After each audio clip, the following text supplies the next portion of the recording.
Greetings, everybody. I'm Salvador Cordova. Welcome to the Evidence and Reasons for the Christian Faith video channel. I hope you can hear me. If you can give a little feedback. Greetings, everybody. I'm Salvador Cordova. Welcome. Sorry about that. I just realized I have good audio, so thank you. Happy St. Patrick's Day. I'm wearing my green shirt. I hope you all have been incredibly blessed by the James Tour Abiogenesis series. I almost wish that this could continue on. I have sent out invitations to some of the people I know. There's been some problem with people attacking open mics. So I think I recognize some of the names here, like Graham Gould. If I'm going to give you, let me type my public email. I'm typing it here.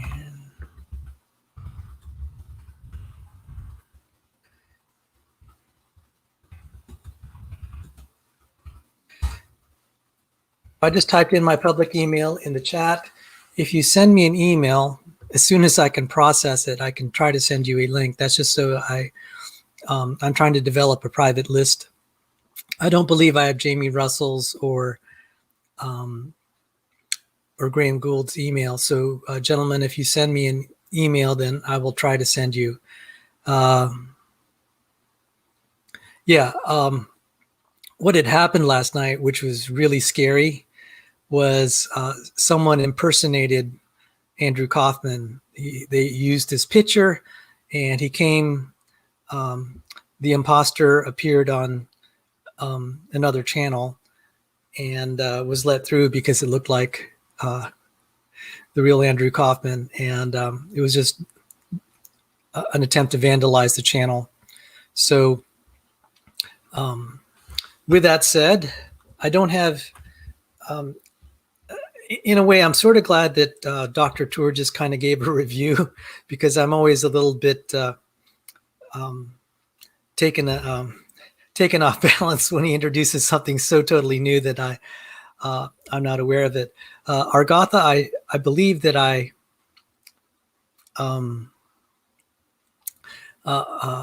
sent you a StreamYard link. So unless it got stuck in your spam folder or something. So okay, Graham, I'm going to send you a link here, Graham. Now we can talk about some of the, all right, hang on, Graham. I'm right now, as I'm talking, I'm sending you StreamYard link.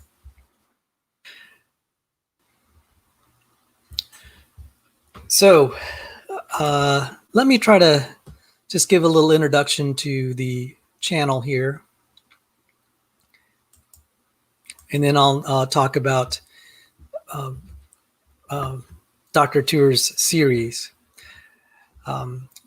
First of all, a happy St. Patrick's Day to everyone. Greetings to all our viewers and supporters. Greetings especially to my Christian brethren in the name of our Lord and Savior Jesus Christ. And if you haven't yet, you can support our channel for free by clicking the big red subscribe button somewhere on the page, and also recommending our channel to your friends and associates. Clicking subscribe improves our ranking in the search engines such as Google and YouTube. Church culture has a way of ignoring the needs and concerns of science students, especially biology and life science students. We are studying the works of God and declaring the works of God. The works of God are the things that testify of God. They're some of the things. They are some of the things. God's invisible attributes, namely his eternal power and divine nature, had been clearly perceived ever since the creation of the world in the things that we have made. So this channel has focused in the last several months on the things that have been made. We are trying to branch out into other areas of Christian evidences and reasons, and what some people would call apologetics. The material offered in this channel can be tedious because it is technically thick. But like missionaries learning the language of a native people in order to preach the gospel to the native people, in order to support the next generation of Christians in the fields of science, collectively, we can help the next generation of scientists and engineers who are also believers by learning their language, the language of chemistry, math, physics, and biology. So we can help them connect the dots and teach them of the glory of God through the gift of science in the language of science. This video channel, the Evidence and Reasons for the Christian Faith video channel, spends a lot of time studying the works of God, criticizing abiogenesis theory and evolutionary theory, because the works of God, such as life, testify of the Creator. So with that, welcome, Graham. Thank you for joining us. G'day, Sal. From tomorrow, your time, my St. Patrick's Day is finished. It's now 9:15 in the morning, Thursday morning. But I'll continue to celebrate St. Patrick's Day with you. I watched a video on St. Patrick's Day yesterday by Revelation Media. If people are interested in that, a good solid Christian. There's people that like to claim him and ignore that he was a biblical Christian, and much more in line with Protestant thinking. But anyway, let's move on to talking about science. Alrighty, I have sent out about 9 or 10 invitations, and so thank you very much for helping me out. This makes the after show a lot easier because it's just brutal doing a monologue. It is. I've tried to do it myself. It's very difficult. And there's some people that are just gifted to be able to talk forever. I think John Maddox is one of those. I'm not. I would have to script everything out. But he was a radio show host. He has a lot of verbal ability and miraculously preserved. I think you may have heard his story that he had some sort of brain hemorrhage. He should have lost his ability to speak and walk, but God preserved that. Hadn't heard that. Oh yeah. So one reason he's involved in all of this is that he promised God sometime around college age that he's just going to live life the way he wants. After 10 years, he'll give it back to God. Almost 10 years to the day he had that brain hemorrhage. The doctor said, "Why aren't you dead?" And it just dawned on him. This is 10 years to the day that I made that promise. God was holding him to account. That sort of just turned his life around because he realized he should have been dead. And if he survived, he should have had gone through rehabilitation and maybe never walked or talked again. But he retained all of his faculties. Yeah. That sort of just, set his course right. So I'm glad to share that story. He can probably articulate it better than my secondhand account. So anyone listening, don't do that. Trust God now. don't wait. Yes. And if you make a promise, keep the promise. Keep the promise. It's just not worth it. And you're not losing anything by submitting to God. That's the other thing that I'd say as well. It is far better. There is persecution as a Christian. There is difficulty, but there's difficulty anyway, and there's far less difficulty ultimately in the big picture as a Christian. Yes. Yes, praise God. So I really do enjoy talking and studying the Bible. And one reason that I focused on science is there are really a lot of people that are able to share the gospel and the teachings there, which is great. I mean, the Bible was meant to be accessible to people of every group. Yes. But the stuff with science it's kind of specialized. And so I've tended to just dump a lot of science because I know that there's not enough of it coming from believing Christians who are also ID proponents and creationists of variety. And I felt that there was a need. So it's not that I don't like talking about spiritual things too. So maybe one thing I was hoping is, as a service to those who have joined us, especially those who are not chemists, biology students, but people that have come from other backgrounds. I'm going to try to give kind of a crash course on some of the ideas that Dr. Tur was giving, try to clarify some of the terms, and hopefully we can learn together. Professionally, I was an engineer in the aerospace, an engineer and scientist in the aerospace and defense industry. My formal title was junior scientist, and then I got promoted to senior engineer. I don't actually know what the distinction was. I was just grateful to have that, hold the title of scientist at least once in my life. And I eventually, like some people, wander into different fields. I ended up working in the area of biology for Dr. John C. Sanford. I've had a contract with him for 7 years. The contract's winding down now. And I'd like to say that I still work with him. I no longer work directly under him. And I've been very honored to have that privilege. And I look forward to supporting him. It has led to some peer-reviewed publications, which God willing will be coming out this year. Have gotten some letters from the editors indicating acceptance of already some of the papers, and there'll be some forthcoming. So not that these will be big criticisms of evolutionary theory. It's really hard to get those sort of papers out, if ever. But some of my publications will be in protein biology and bioinformatics, supporting medical research. But that's also how creationists kind of learn and are able to do a little bit of creationism. They can study the works of God. And in the process, they'll publish on it, they'll research it. On the side, they can use what they've learned and what they've written on to argue why this had to be a work of God. So that's usually how it goes, because it's very hard to be a professional, very hard to be a professional creationist. It's just very hard. And there's also benefits of being a scientist or researcher. I'm a research assistant. Formally, my title is research associate, but I really feel I feel unworthy to hold the title of scientist when, if you've had the chance to, having had the chance to meet some other scientists, I'm just like, I feel so unworthy to hold that title.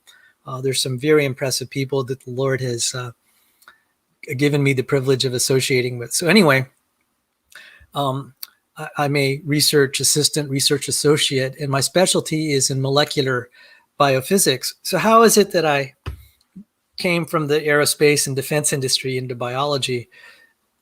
Dr. Sanford said I had the right skill set with computation and engineering. He said that's the right mindset, the right skill set to understand biology. And I'm finding that out.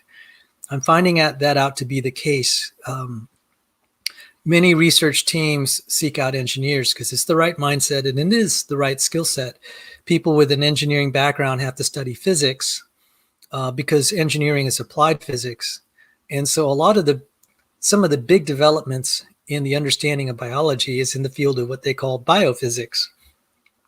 So it meant a lot to me to hear Dr. Tur reference the work of biophysicists in his last episode. And I'll talk a little bit about biophysics. There are all these disciplines in biology that are emerging that have nothing to do with evolutionary biology. And so I'm just pleased to say that. So let me share my screen. And I am trying to monitor the chat. I probably, since this is a live show, and I'm also running all the controls here simultaneously, I probably will miss some of the comments. So just keep trying to connect with me if you're trying to give me a message. I may miss it. You might have to repeat it several times. So anyway, I tried to encapsulate what Dr. Tur was trying to say in his 13-part Abiogenesis series. And I feel this picture that he showed is the best way to communicate it to people that are not chemists. This is a picture of a Volkswagen and all the parts that go into it. Now, let me see. These are all the parts that go into the Volkswagen. Now, there is, so there's several considerations here. Random events will not assemble, even if you had all the pre-made parts, it will not assemble this Volkswagen. That is one aspect. And Dr. toward the very last episode and toward the last couple episodes, he said, I'll give you that. I'll give you all the polymers, all the parts. Assemble the cell. And I was like, yeah, that's a good one. That's a good one. If we cannot assemble the cell, even if all the parts were given to us, nicely labeled, if we cannot assemble the cell with all our best devices, there's no reason any random process would be expected to assemble it. It's a very good point. So that's kind of at the very high level. The next aspect of this that is a little bit subtle, and he talked about gumming up all the works, gumming things up, is that, well, even before I get there, even if you have the right parts, and this is a subtlety, with the right parts for a car, you can sometimes tell if one part doesn't fit with another. It'll prevent you from, like, say, connecting a car seat to a tire. However, in the area of origin of life, the difference there is it's very easy for the wrong part to connect. He was talking about all the, he used the right technical language, and I'm just gonna say it's very easy for, for lack of a better term, for one part to glue together, to form covalent bonds with the wrong part. It is so easy. So, and then what's really bad is once it forms that bond, it's going to stay bonded. So it's easy for the wrong bonds to form. You could get tires permanently, figuratively speaking, hooked to a chair, and you'll never undo it. I mean, basically those parts are gone. You could just have this total mess. So in a random set of events, you could just end up not only are you not able to assemble this, even with all modern stuff, there's a strong tendency for the wrong things to connect with the wrong pieces. Secondly, there are things that need very special processes and conditions to cause the connection to happen. For example, in cars, we have to have high temperatures to weld certain things together, or various processes to glue things together. It has to happen at the right time, right place, what I call orchestrated events. And when Dr. Tur is talking about water preventing polymerization, that's a serious problem that has to happen. When we try to synthesize DNA, we have to use special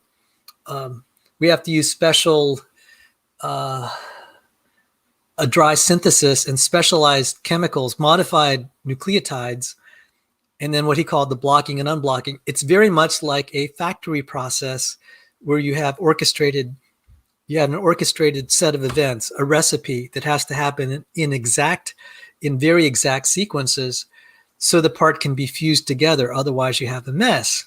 So I felt that this picture that he gave is probably the best way to explain its lens to view all the technical terms that he was trying to describe. So I may refer to it again. So when he starts talking about stereogenic centers and all these isomers and et cetera, just think back to this picture. Those are just technical terms for how things, you can either get the wrong part or you can glue them together wrong. So a lot of his discussion was that. Finally, he talked a lot about purity, the purity of why they buy purified chemicals. Well, you can imagine then if you had Volkswagen parts and then you had parts just from a junkyard here. And remember, I said in the case of origin of life, unlike with car parts that generally won't let you fit one thing with another, in those chemicals, the wrong thing can stay stuck to something else very easily. So if we have all these impurities, which they do, that they get around by creating relay synthesis and bind the purified chemicals, they're basically cheating. They're helping the process along. Now, if they were reporting this, if the origin of life researchers were reporting this honestly, and I'll give an example of what I think would be honest, I would have less problem. So what do I mean by honest? If they said, well, we had to buy purified parts, this will not work because of all the impurities, this would suggest a difficulty in origin of life. Wouldn't that be a little bit more honest than saying, oh, we found a plausible pathway. This suggests a pathway to the origin of life. And what they did, and I'm going to exaggerate here just to try to make a point. If I said, this is a 747 pictured here, and some of you probably heard the old saying that expecting the origin of life, the probability is like expecting a tornado passing through a junkyard and assembling a 747. And there's a beautiful 747 right there. So what the origin of life researchers have been doing has been the equivalent, and I'm exaggerating here just to make a point. What if I showed all the factory processes? If I showed all the factories and showed how all the parts were made, and even there's some trivial parts, we could say even just like say the chemistry of the fuel. You need a very special process to be able to make the kerosene that ends up being the JP 10 or JP5 or whatever it is, jet fuel. If I showed you that process of filtration, and then like even some parts of the plane, like showing how to make insulated wires, what if I did all that and said, this suggests how this happened in a prebiotic soup that the 747 could assemble itself. That would be ridiculous and dishonest. But that's exactly what the origin of life researchers are doing. They're creating these very well orchestrated experiments that are nothing, that are resembling random sets of events. They should be honest. If they're honestly reporting, they'll saying deviation from this caused the experiment to fail. It's hard, if they said this is hard to justify, then how random sets of events could make this feasible. I'd be perfectly fine with that. If they were reporting each time they made a synthetic move and said, boy, this shows the sensitivity of just how narrow the conditions had to be for life to emerge, that it would have to have something equivalent to this, something as improbable and as infeasible as this, that would be honest. But then to just suggest that this can happen by a mindless process to insinuate it, that's dishonest. It's delusional. Maybe to their, maybe the nicest way to say it is they're just delusional.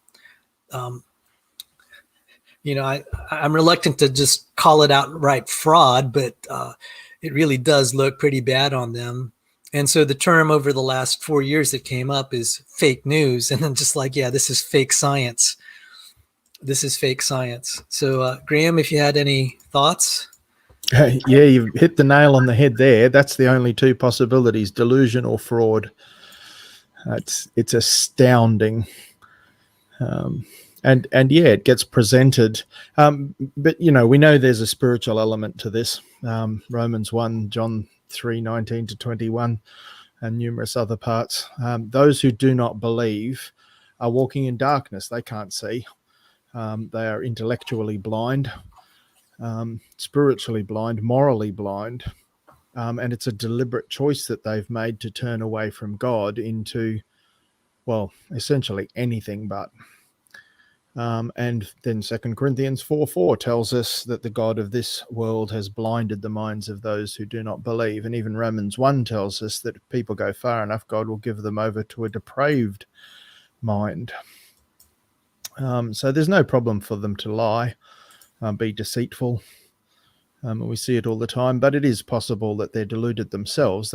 It's not consciously being done by all of them, I don't think. And one thing, it says the God of this world has blinded them. And there are really a lot of people that I think are well-meaning, like say the students that are just sitting in science class, that they're not trying to participate. But academia has been blinded and it's feeding them. These students are in darkness. Yes. And some of what we're doing, and thank God for Dr. Tours, we're breaking through that darkness. God has given us an opportunity to finally shine light to these people that need it. Now, I mean, there's maybe some people that'll turn away, but 20 years ago, I've shared the story before, I nearly left the faith. Yep. And it was because what was really sad is not a lot of this material was in the church. It was hardly ever talked about. I actually gave kind of informal polls. One time I was giving a talk. I said, how many of you in your lifetime have heard a sermon by a pastor on creation, special creation, the miracle of it? I heard like 2. Yep. And I said, how many of you heard a sermon on Noah's flood? Maybe half a sermon. I heard half a sermon. And I said, that's why we may be losing the next generation. Exactly. Things that they go off to school, this isn't even talked about. And I once was, I'm going to take down this picture of this 747. It is beautiful. As I said, I was in the aerospace industry. So I really loved airplanes. Goodness, I loved airplanes. And that was a cool picture of it, just so close to the beach. It feels like it could almost reach up and touch the airplane. But anyway, I gave a talk one time at InterVarsity Christian Fellowship. I was invited to speak, and I said something negative about Charles Darwin. Next time I came back to that campus, one of the students said, the campus director was not happy with what you said. Don't ever mention that again. Don't ever criticize Darwin again. See, this is part of the problem. So many Christians either don't understand the war that we're in, a war for truth. And where do we get truth from? God's word. That's the only thing that we have that we can know is true. Everything else is, work that we have to do. The science that we're doing has to rely on the Bible being true for science to even work. And atheists are still borrowing from the Christian platform laid by men like Isaac Newton and so forth, and hundreds of other scientists that have laid a Christian platform for modern science and technology.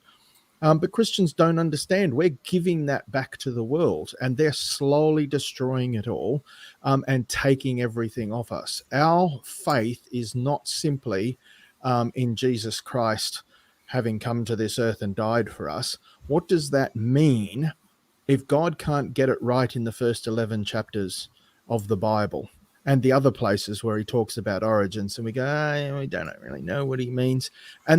But see, the other side understand this. They have deliberately targeted Noah's flood. First of all, they targeted the age of the earth with James Hutton. Then they targeted Noah's flood with Charles Lyell. Deliberately. They knew exactly what they were doing. They wanted to remove the Bible from science. And they've succeeded. And the Christian church has gone to sleep and allowed them to do it, and even sided with them and gone, oh, well, this is settled science. So we'll just twist or ignore or abuse the Bible to fit in with this atheistic science.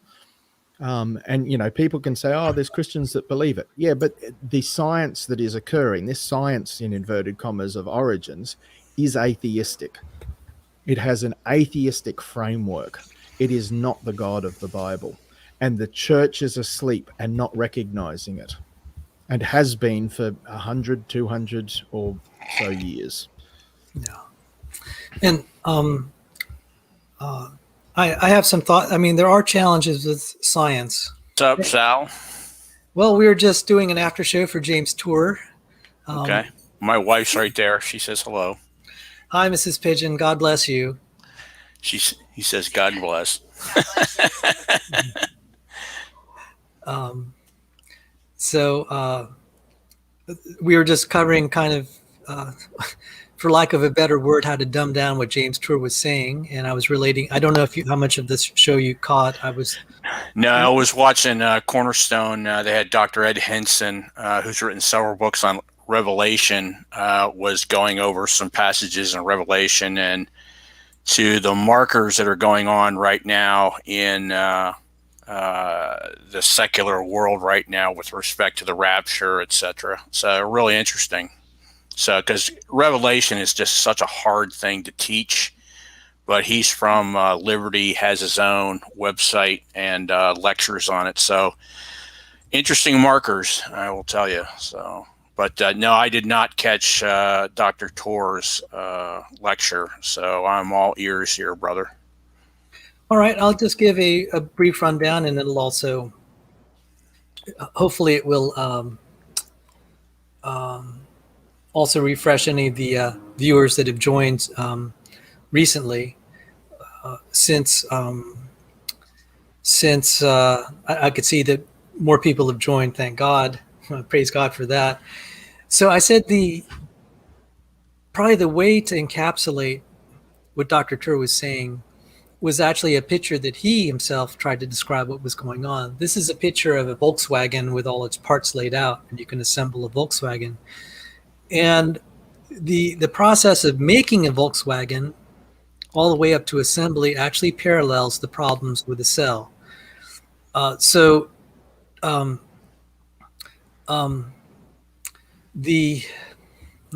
Sorry, I get distracted when the chats come. I'm not very good at multitasking. Some people are just great at that. That's why people like that can be newscasters and not me. Anyway, toward the last two episodes, he said, "Okay, I'll give you all the parts.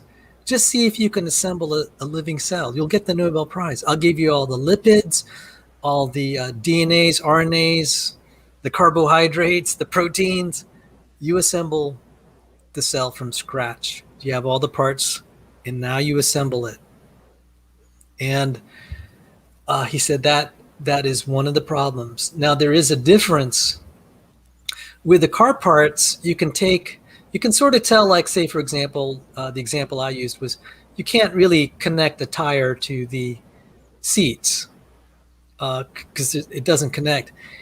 However, with the origin of life chemistry, the wrong parts, it's they're kind of they're chemical reactions. They're almost they're analogous to glue. They call them covalent bonds, and it's very easy for the wrong part to permanently hook up, or at least temporarily hook up long enough with the wrong part, and you get a mess. It can persist long enough that it just ends up being, you end up creating irreversible junk. And so that is a major problem. He covered that in the last two episodes, and we're not able, despite the fact so many people believe we've actually made life in the lab, this is not possible. This is not possible with our current technology or any foreseeable technology. Probably the line of the night, he said, to all those young scientists, aspiring scientists out there, let me give you some advice. I would suggest you not join an origin of life research lab. That you not join an origin of life research lab. Said because your principal investigator, the guy who brings you into the lab, he will die before he figures out the origin of life. And then you will die before you figure out the origin of life. And then your students will die before they figure out the origin of life. And I thought that was the most telling thing. He said his responsibility as a scientist, as a PhD advisor, he has many PhD students, is to tell them what things are not, worth studying as a scientist. And he said, don't do this. You will waste your career because you will not find these answers. The whole industry is pretending that they're close. And the problem is, with every year, it gets worse and worse. We find out there are more and more problems. And he was listing some of them. Episode 11 of 13, he pointed out this chiral-induced spin selectivity, which is amazing quantum mechanics. It just blew me away. I never heard that term. That's yet another problem. Every time, wherever we turn, we find one more problem. Then he said that the goalposts that may look close are just going to get farther and farther away the more we learn about life and chemistry. That was the line of the night, is you will die before you figure this out. You will die before you figure this out, if you ever do. And Sal, remind everyone what Dr. Tour's specialty is, what his expertise is. Dr. Tour's specialty is synthetic chemistry. And people have criticized him for not publishing An Origin of Life. And I said, well, why should he publish in pseudoscience? Why should he write pseudoscience articles and be something to be proud of? He's perfectly qualified because a lot of the Origin of Life researchers are synthetic chemists. So actually, I'll show you what a synthetic chemist might try to do, which he'll never achieve. But I actually gave a talk today on biology and chemistry, and I have a picture of what let me see if I could find it here. Here it is. I have a picture here. This is there it is. This is a lignin molecule. It's made of only three alphabetic chemical letters: hydrogen, carbon, and oxygen. You just need to put the oxygens and carbons in the right place. So what they might pose to a synthetic chemist is make a molecule like this. Try to create a factory process where you can make a molecule like this with adequate yields. And it's not so easy. What has been, let's see if I could find another picture. Even a molecule, one that we talk about a lot. Let's see here. I'm going to, apologies for having to just blast through this here. I'll show see if I had a picture. And just for those of us that, so synthetic chemistry that you're talking about is organic chemistry. So compounds that have a carbon backbone. Right. There are probably other kinds of synthetic chemists that don't deal with organic chemistry, but he has done stuff with organic chemistry. So this molecule here, this took 90 pages for a guy to try to build something like this. And you can see it has 1, 2, 3, 4 carbons, five carbons in it. Only 5 carbons, oxygen and hydrogen. He could not build it. He had 90 pages of a recipe and it failed.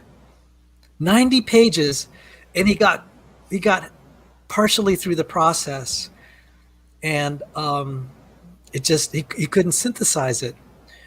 And that was a synthetic chemist. So the reason that they have synthetic chemists work on this problem is they're like, okay, what sort of conditions do we need to make a chemical that would look like this?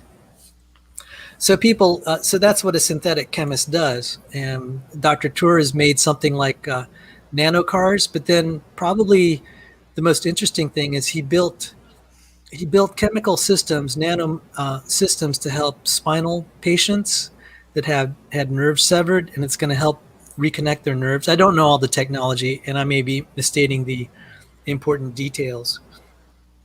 So that's what a synthetic chemist does. So they are intimately aware with the difficulty of forming molecules, especially by random events. I don't think you have to get it perfect for most of us listening. Most of it's well over our heads. So carbon compounds only come from life? No, there humans? There are lots of carbon compounds that don't need living, don't come from living things. But there are certain compounds that only come from living things, and one of them was I showed that molecule right there, the ribose, and then you can have like a deoxyribose that makes our DNA. Those only come from life, and so maybe it should be stated the other way around then, that all life contains carbon-based, like carbon backbone chemicals. Carbon contains carbon. Yep. In fact, let me show you something that's very interesting. And this is probably why it's deceptively. It probably was deceptively. Let's see. I had the wrong slide here. I'm gonna. Oh, I know what I did. Hang on. Let me see. I'm gonna bring up a. I have a beautiful picture here I'd like to share. This is the periodic table of elements. See, we can nerd out a little bit here, and hopefully I can. Let me stop sharing my screen here, and I'll reshare it. So I'm glad we could talk science here. I hope it's of value to the viewers as I try to kind of decode what Dr. Kruer was saying. This is the periodic table of elements. I call it the alphabet of matter. And listed here are only 103 elements, but that's pretty much all of them. There are probably less than 200 elements out there, at least the stable enough elements. It's a finite number. So we have a finite alphabet of matter, and the 3D connection of these elements is what makes up all matter, the atoms or the ions thereof. Now, human life, 97% of the human body is made up of only these 6 elements: hydrogen, carbon, nitrogen, oxygen, phosphorus, and sulfur. Isn't that amazing? And so people, it may seem it can be deceptive. It's like that should be trivial. We're only dealing with 6 elements here to build most of what constitutes life. It turned out to be a nightmare, because as I showed with the lignin here, it's like, oh my goodness, with carbon you can build immensely complex molecules. Carbon makes it possible to just build these enormously complex molecules, and life is made of these. So to go back to your point, life has carbon. So when they say carbon-based life, that's where they get that term.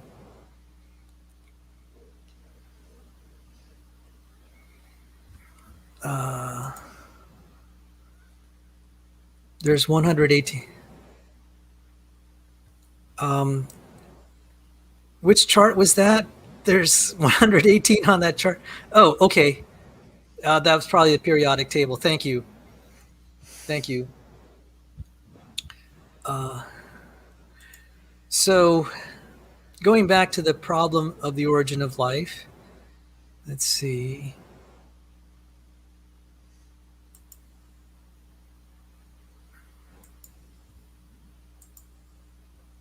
I'll share my screen.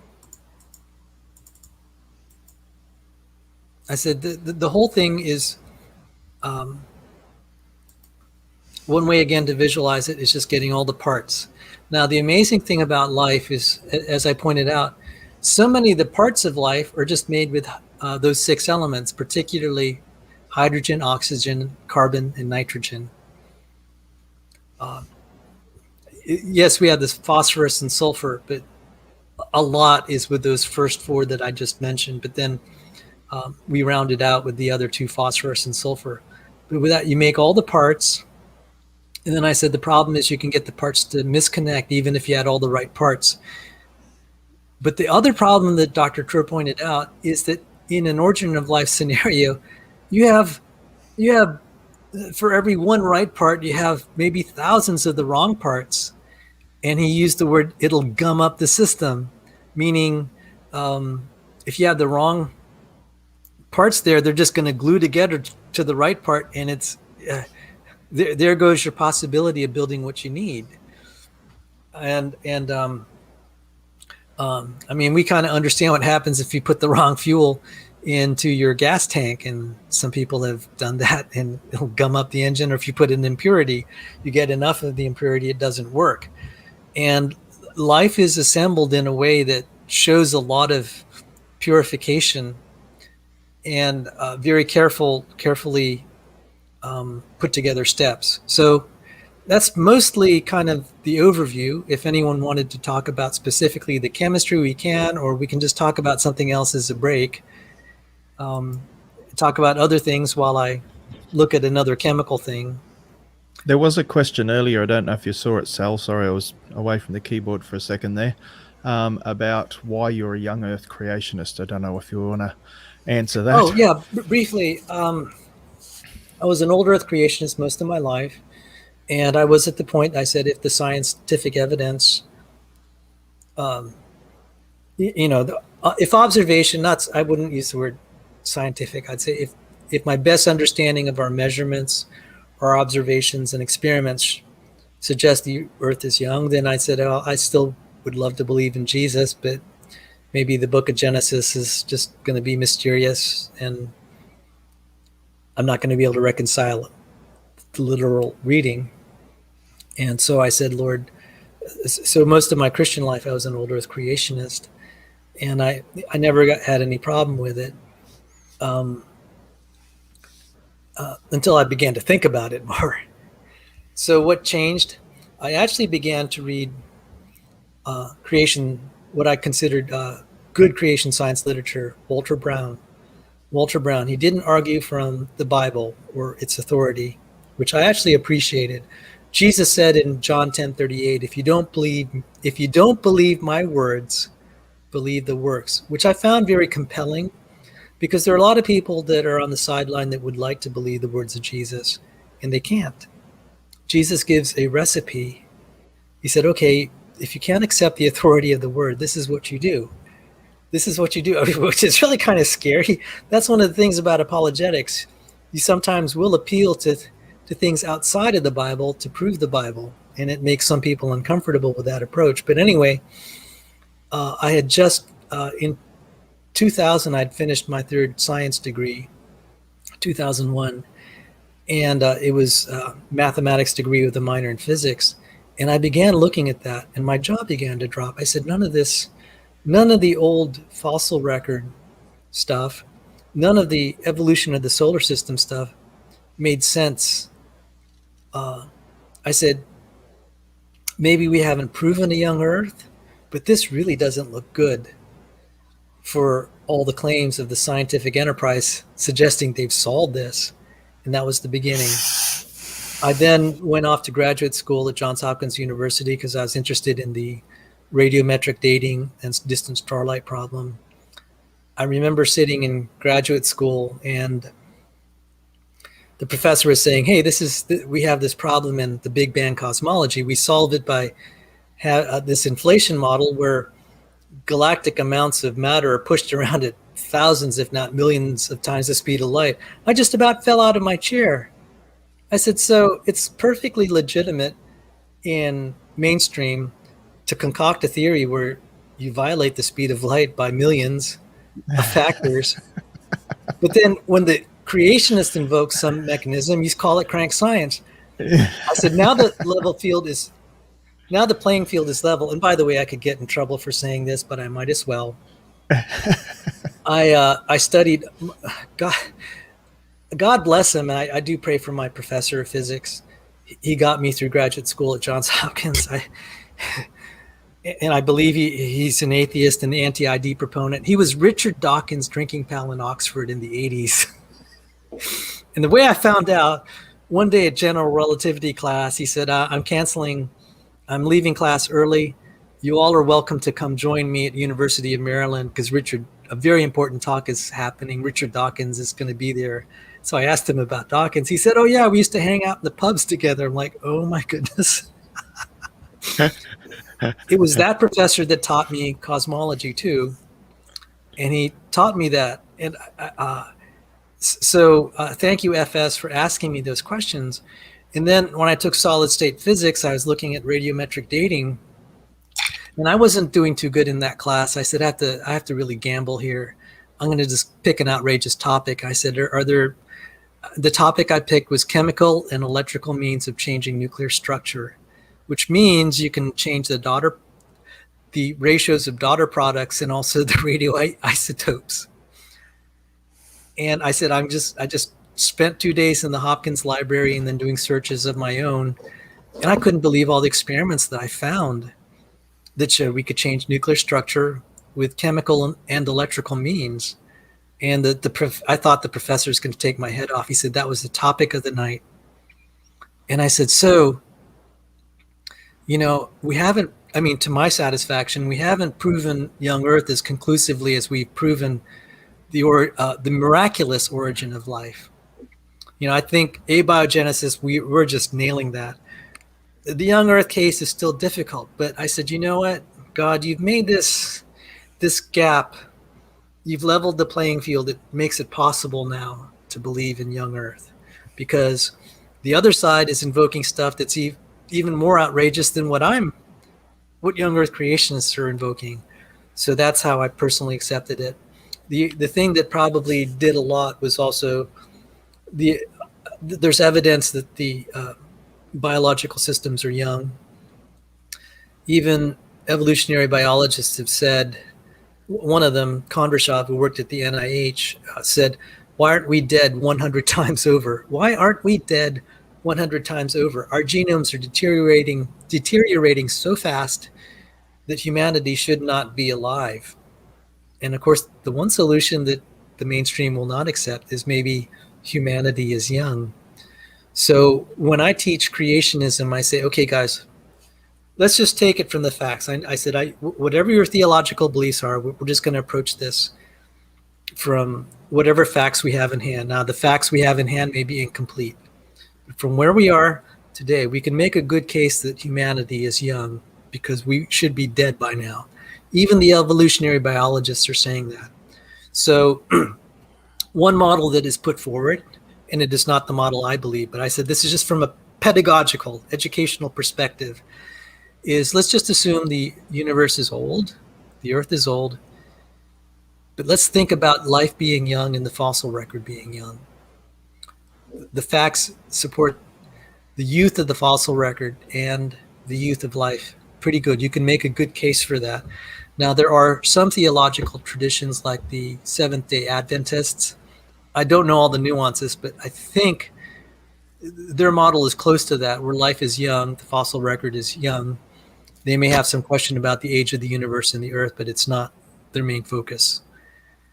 So that was a long answer to FS's question, but thank you for asking.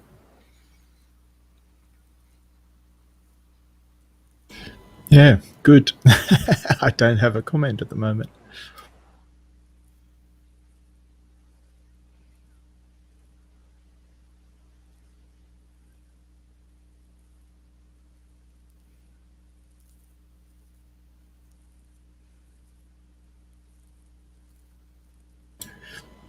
I've really been enjoying Dr. Tour's presentations, even though I don't understand all of it.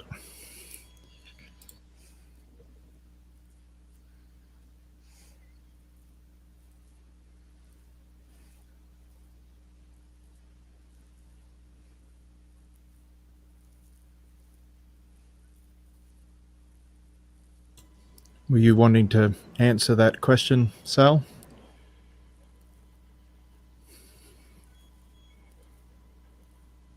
Oh, you haven't got your mic on, Sal? Yeah, I'm sorry. I don't know how I ended up turning that off by accident. Anyway, short answer, I don't know. I don't know if that molecule is homochiral. Now, to the extent that there are, it has sugars in it. The sugars, yeah, where it says carbohydrates, that has to be homochiral. So I'm going to see if there are other.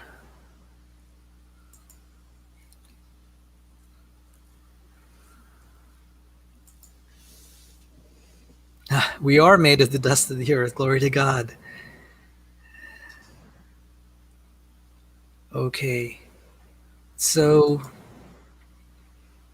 if any of you gentlemen have anything on your heart while I look at some of the next things to talk about as far as science, maybe you could have a break from science, because it's hard to just keep talking science. As fun as it is,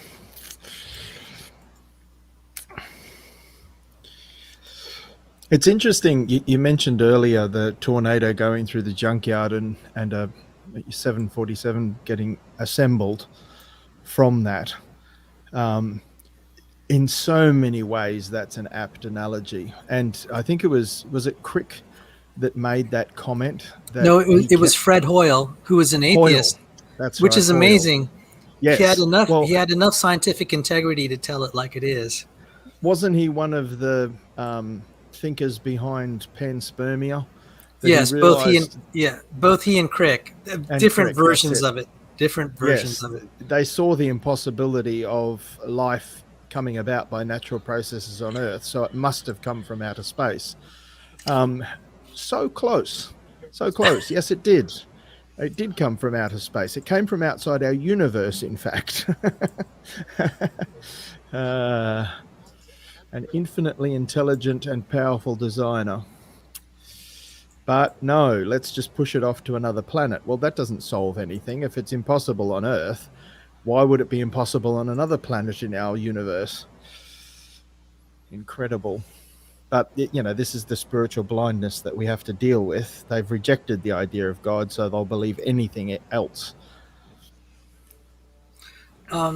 Jamie Russell and Chris, I think I have Chris Keith's email. I did send out emails. If you're wondering why I haven't posted the StreamYard link publicly, last night one of the channels got attacked, and random people were pretending to be other people, and some of them were getting through and just posting really vulgar stuff, just vandalizing the channel, and it wouldn't be family friendly stuff that was leaking through, which is really sad. I mean, some people were just obviously attacking the channel.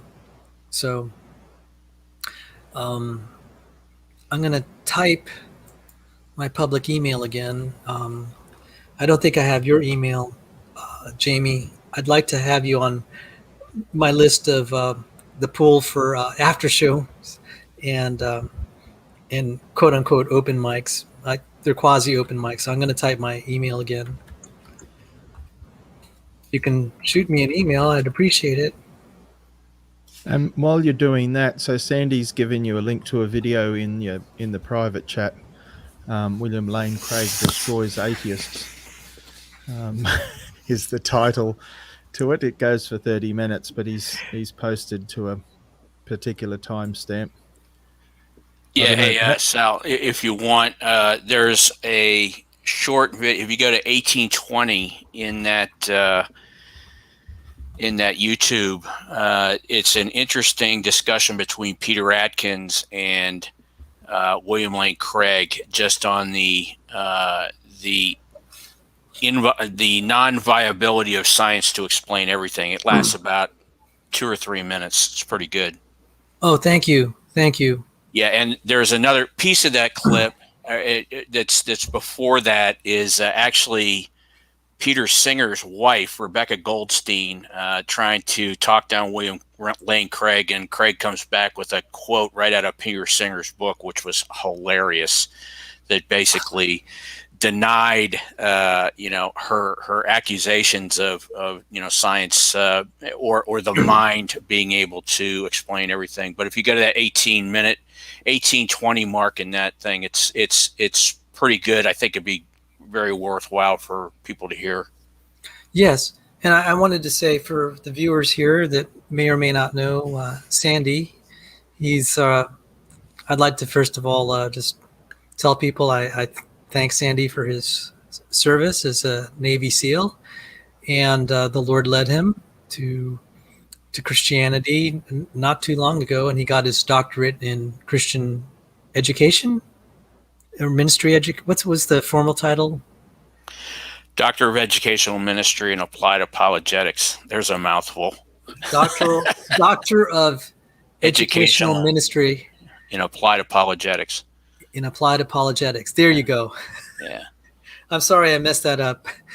Yeah. So, I hope we can do some shows that go beyond the science, because there's a lot that the Lord has witnessed outside of our scientific discussions. Just for me personally, after seeing that life is a miracle, this whole thing of intelligent design, it made it possible to appreciate all the other witnesses that the Lord has left, like in archaeology and human psychology, etc., and things like the moral law. I actually talked a little bit about Peter Singer's book, The Rage Against God, how atheism led me to faith. Peter Hitchens. Yeah. Peter Hitchens is the brother of the younger Christian brother of the atheist Christopher Hitchens. And Christopher isn't an atheist anymore.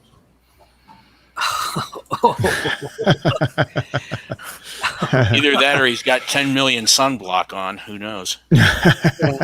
Andrew Kaufman, welcome. Yeah. Thank you for joining. Jamie Russell is at. Yeah, I misspoke. Not Peter Singer. Steven Pinker. My mistake. Sorry. Yeah, he's correct. Hello, everybody. Can you hear me? Yes, the real Andrew Kaufman. Yeah, it's me this time. That was disturbing last night, I'll tell you. I was really upset. It's good to meet you, Sal, officially. Yeah, I love your channel. I love your stuff. You've been great. I've been watching a lot of your videos and really broke down a lot of tour stuff to make it, easy to understand. Just want to say thank you for that. Oh, you're welcome. You're welcome. And thanks for joining. This is making it easier for me to host this stream, and we can all fellowship. I just wanted to say, in the middle of the COVID lockdown, and really I'm locked down for other reasons because I'm taking care of my mother. This has been a great source of fellowship and support. Yeah. And my personal thanks to you for your support. I've been praying for your mother. I've been through that with my father. I had to help take care of him for 5 years while I was on hospice, and I understand what you're going through, and I really I have a heart for that, and I'm praying for you daily. Oh, thank you, brother. We need it. And there've been some.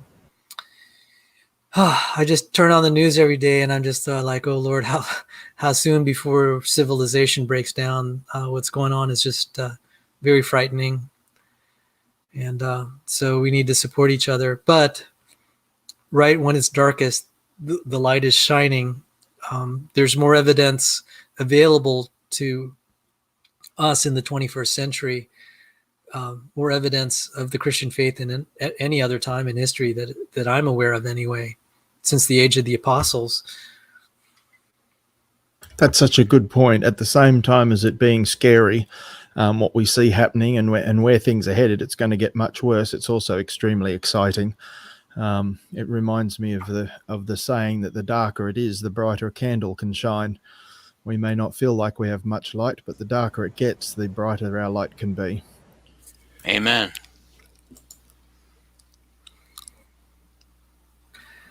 Yeah, I mean, and when it gets bad enough, when I'll say 20 years ago, and even especially in the 80s during the Reagan era, I was like, the Bible says there'll be perilous times ahead. And I said, well, those perilous times must be far away. And not that far away. I think Reagan actually said it really well. Every generation has to fight for freedom, and it only takes one generation for freedom to die. Yeah, that's spot on. That's not exactly what he said, but that was my interpretation of it. And, it was, again, I love the Christian faith. And it was like one of those situations where the way I perceive the world, I said, it doesn't line up with the way what I read in the Bible. Of course, the Bible, it's, God's teaching me a lesson now. It's like, see, Sal, what happened in America in the 80s and the 50s was exceptional. in human history in terms of the prosperity and peace. And, because I grew up in the 80s era, I just thought this is the way it always ought to be.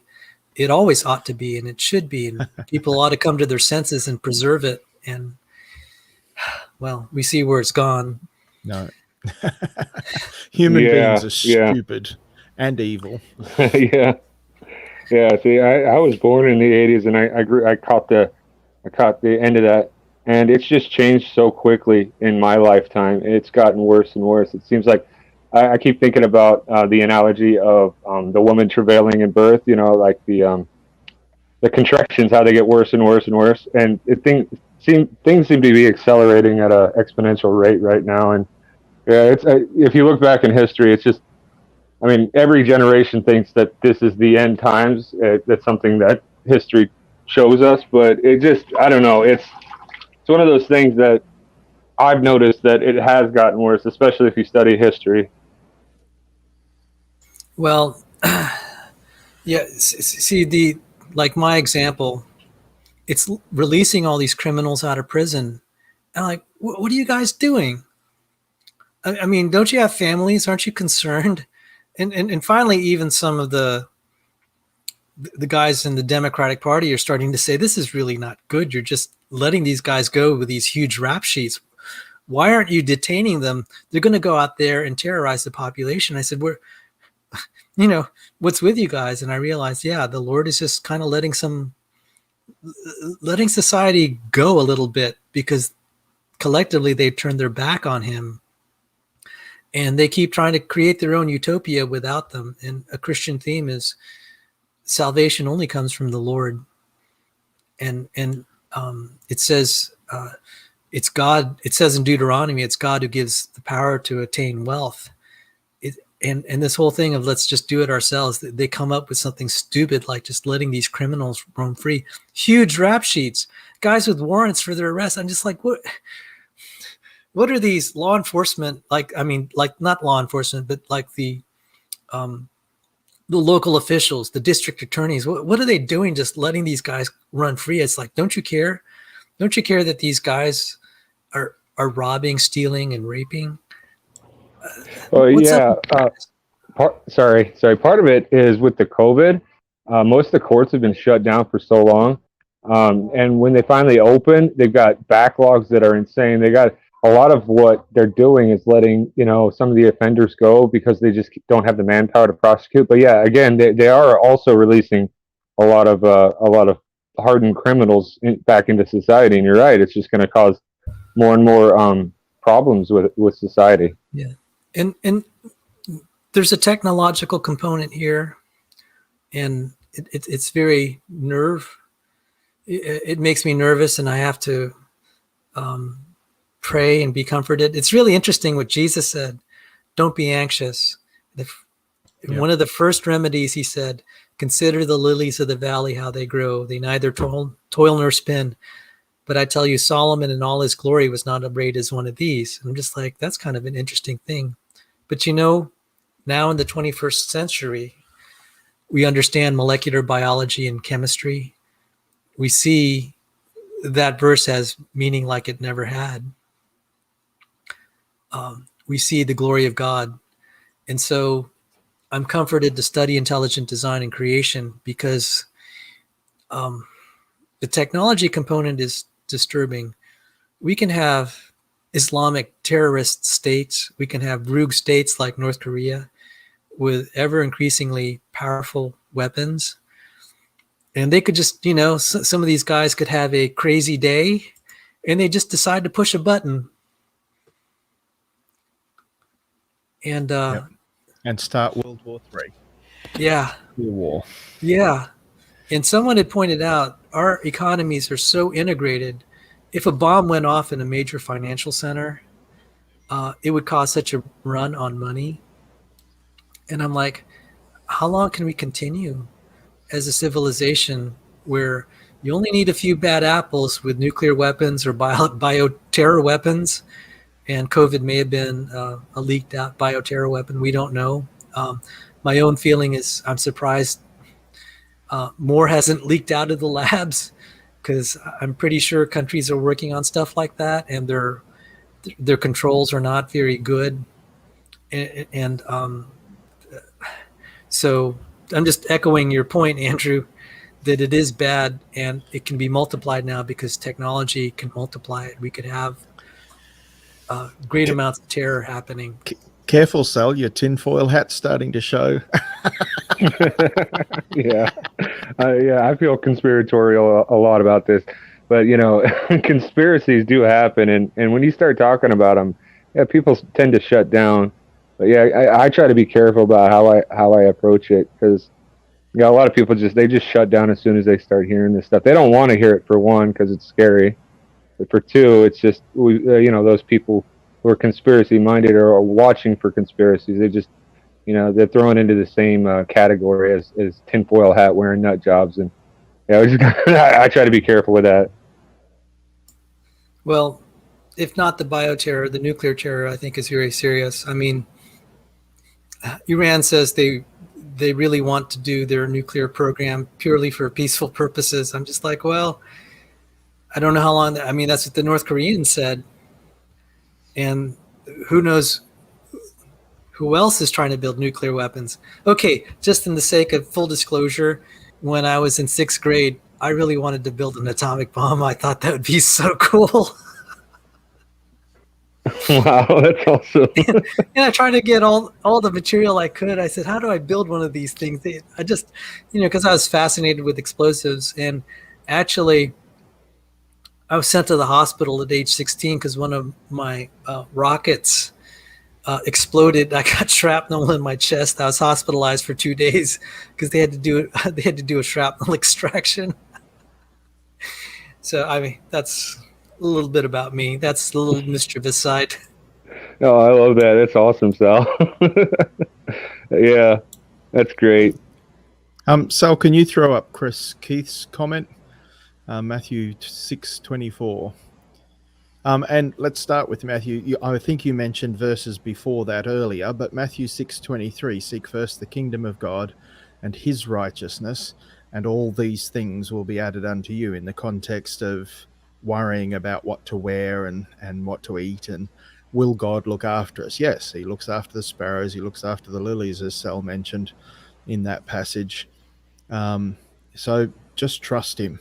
And this, I think this is extremely important for us to understand. This is not off to the side. This is a foundational issue in this. And Chris says, yep, that's actually verse 34. Correct. This is a foundational issue for us to understand. We're in a spiritual war. We're in a war for truth. And evolution, abiogenesis, Big Bang, all of these things are just part of the war. The rejection of Noah's flood, the age of the earth, and how life came to be, and what's going on in our world in those areas, but almost every other area, all the political issues, all the social issues, there's a war going on, and the devil is doing everything he can to try to destroy everything, and to corrupt everything. And as Christians, we need to be aware, and we need to be fighting in the field where God's placed us, fighting back against evil. And so we need to be educated. We don't necessarily need to understand everything Dr. Tour has been talking about, but we need to do the best to be able to give an answer, give a reason for the hope that lies in us, whether it's apologetical or scientific or whatever. We do our best to get educated so that we can help other Christians understand the truth, but also help the unsaved understand. And God can use these things as tools to bring people to himself and to strengthen the church. Oh, and the other thing I wanted to mention earlier, Jesus said that he would build his church on the rock, which is Jesus Christ, not Peter, of course. But the gates of hell will not prevail against it. And that doesn't mean they can't knock the church down. That means that the church will knock the gates of hell down. This is God's world, and I'm not post-millennial and so forth, but this is still God's world, and he is the authority, and anything that he sets us to do, we will succeed in. He has already won the victory, and we should be fighting. And you know, I'm sure we understand this, but we need to make sure that we have that bedded down very well, I think, and help others understand it. Yes, Yeah. thank you. By the way, Yeah. Chris Keith, I sent you an email. I just dug it up, and if you wanted to join the stream, that would be great.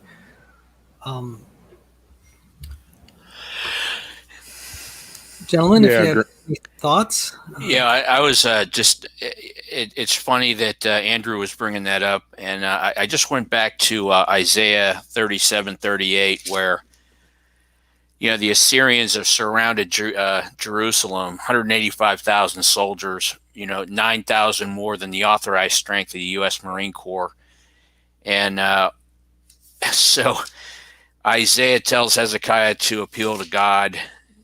And you guys know the story. The Assyrians are defeated. But what's interesting is that right after Hezekiah gets sick and Isaiah helps him through that in Isaiah 39, the envoys from Babylon, everything that is wrong and their appeals and their ungodliness comes in to show, they come in and Hezekiah welcomes them gladly. And it's just amazing. He showed them everything, and this was the pretext for the Babylonian invasion of Nebuchadnezzar as it goes on. And Isaiah goes on basically to say God is going to lift his hand off of this city, the last city, because the northern kingdom of Israel had already been taken. So it's just interesting to me that God has lifted his hand of providence off this nation, and we're in for a rough ride, fellas. Just buck up, but we can be a light for everybody, hopefully in this time. Amen. And yeah, nice to meet you, Sandy. And that's awesome. I was wondering. I've been trying to get into apologetics. I don't have the finances right now. Do you have any suggestions on resources I could get that to start my journey on this? Yeah, in fact, if I buy one more book, and you can see I got books here, I got books over there, I got books over there, and because I've only been a Christian for 7 years, I've told Sal this. I have another library outside of my room in there that is all special warfare history. But if I buy one more book, man, my wife is going to divorce me or burn this this little sunroom down. But some basic apologetics books just to start off would be. Let me hold on. Let me grab. I'll go on mute, Sal. Let me grab a couple of books back here. And Andrew, I'll give my thoughts. There's a lot of free material, and there is never one size fits all. In fact, the word apologetics isn't, if you actually study the word in... It's an apologia, right? To give an answer? Yeah, but it's interesting. Let me give a passage. Acts 26, Paul says, I make my apologetic, when he was talking to... Herod Agrippa and to Festus. And Jesus also said, when you make your defense. And so often the word apologetics is talking to these public officials. And the idea is it's a witness against them. It wasn't meant to persuade them. It'll be a witness against them in the final day. And so the reason I just point that out is that word isn't exactly... the way we use it today isn't exactly even in the sense of the way it is used in the New Testament. And I try to tell people, I said, you learn this to protect yourself, not to convert other people.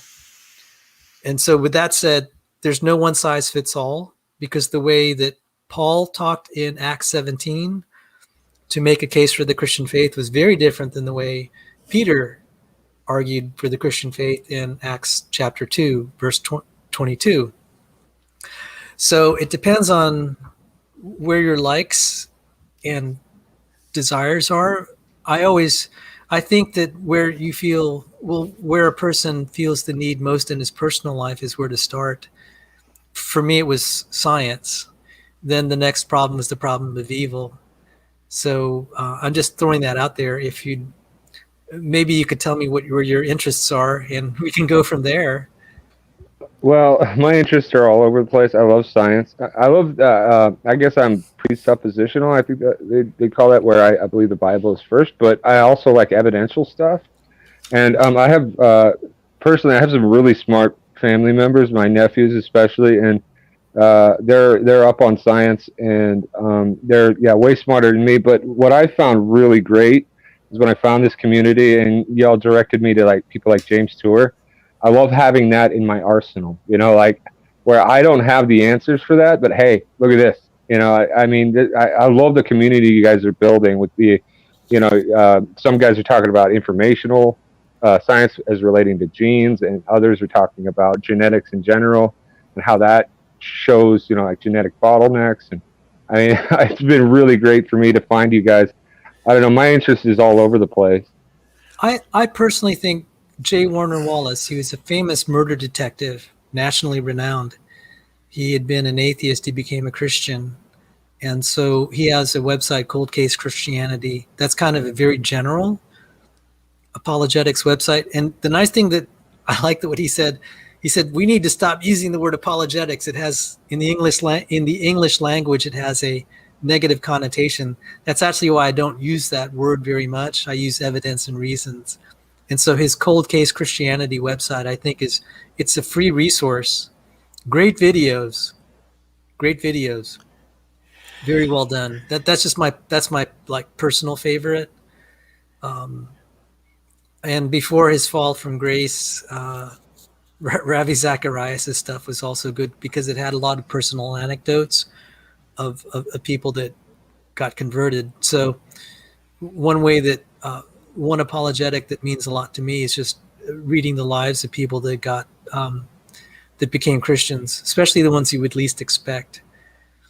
So let me see if I could find a link, and I will. Yeah, Andrew, the first advice I would give you is to make sure that you get an ESV study Bible, because it has a lot of apologetics, and there are apologetics that are actually in the commentaries of the ESV study Bible. Bit of a Calvinist bent, and I don't know which way you lean on that, but that's neither here nor there. They have it. The study Bible is chock-a-block full of a lot of basic doctrine that you can use. And I'm amazed. I keep going through the back of this thing, and I'm amazed at how much is in this study Bible. And it's the one I give out to people now, because you can get them on Amazon for like $20, the hardback copies, even if they're used. The second, and this was the first book that we used my very first class at Liberty when I was doing my master's degree, is Doug Groothius, Christian Apologetics, and it gives you a wave top flavor of every different classical apologetics, presuppositionalism, evidential apologetics. It goes through the entire 9 yards. Now it doesn't go into a lot of depth, but it gives you a very firm basis for a lot of things. The second one is, and again, these are all books that I had to, is Ken Boa, Faith Has Its Reasons. Again, kind of a wave top, not a wave top, but it's an integrative approach to defending Christianity. And then if one of the main things that I've gotten, and I was in a side chat last night, I think Sal saw me, I was debating some guy named Darth. I don't know what his deal was, but he was going back and forth on the errancy of the Bible. Why was this? Why is the Bible contradict itself? So you really need to have a good firm basis just in the Bible itself to begin with, not to be presuppositional or anything else, but you'll find a lot of evidential apologetics, cumulative case apologetics inside that. Like and this Josh McDowell, New Evidence That Demands a Verdict, goes through things such as when you get an atheist that'll tell you, well, why should I believe a bunch of dudes in the Bronze Age? Well, those dudes in the Bronze Age, all of the writings of the apostles are backed up by all of the Roman historians, for example. So It also goes through the archaeology, which I've stressed to Sal that you can't defeat stones. It's just the way it is. And you go back, we were just talking about Isaiah 36 and 37. You go to Sennacherib's cylinder. There's four archaeological pieces just in that chapter alone. Sennacherib's cylinder, which depicts the entire sacking of 46 cities and the northern kingdom before they get to Judah. He talks about surrounding, but then it ends with the defeat. Now, he doesn't talk about the defeat, but Isaiah, for example, depicts the killing of Sennacherib by his two sons, and he prophesies that. Well, that's written down as well. But you go into the strengthened broad walls in Jerusalem. You go into the Siloam water tunnel, all depicted in Isaiah 36 and 37. The preparations that, unfortunately, Hezekiah made and kind of made the Lord a little angry because he was relying on his own works rather than trying to rely on his faith that the Lord was going to get him out of that situation. So the archaeology doesn't lie, and so beefing up on the archaeology is very eye-opening. That is actually what brought me to faith, was the archaeological evidence, because you can't refute it. It's impossible to refute. You can't refute stones. So, but what I've gained from Sal and like John Maddox and these guys, that is the into the weeds kind of scientific apologetics that is relevant to those who have a stumbling block in this current world of scientism.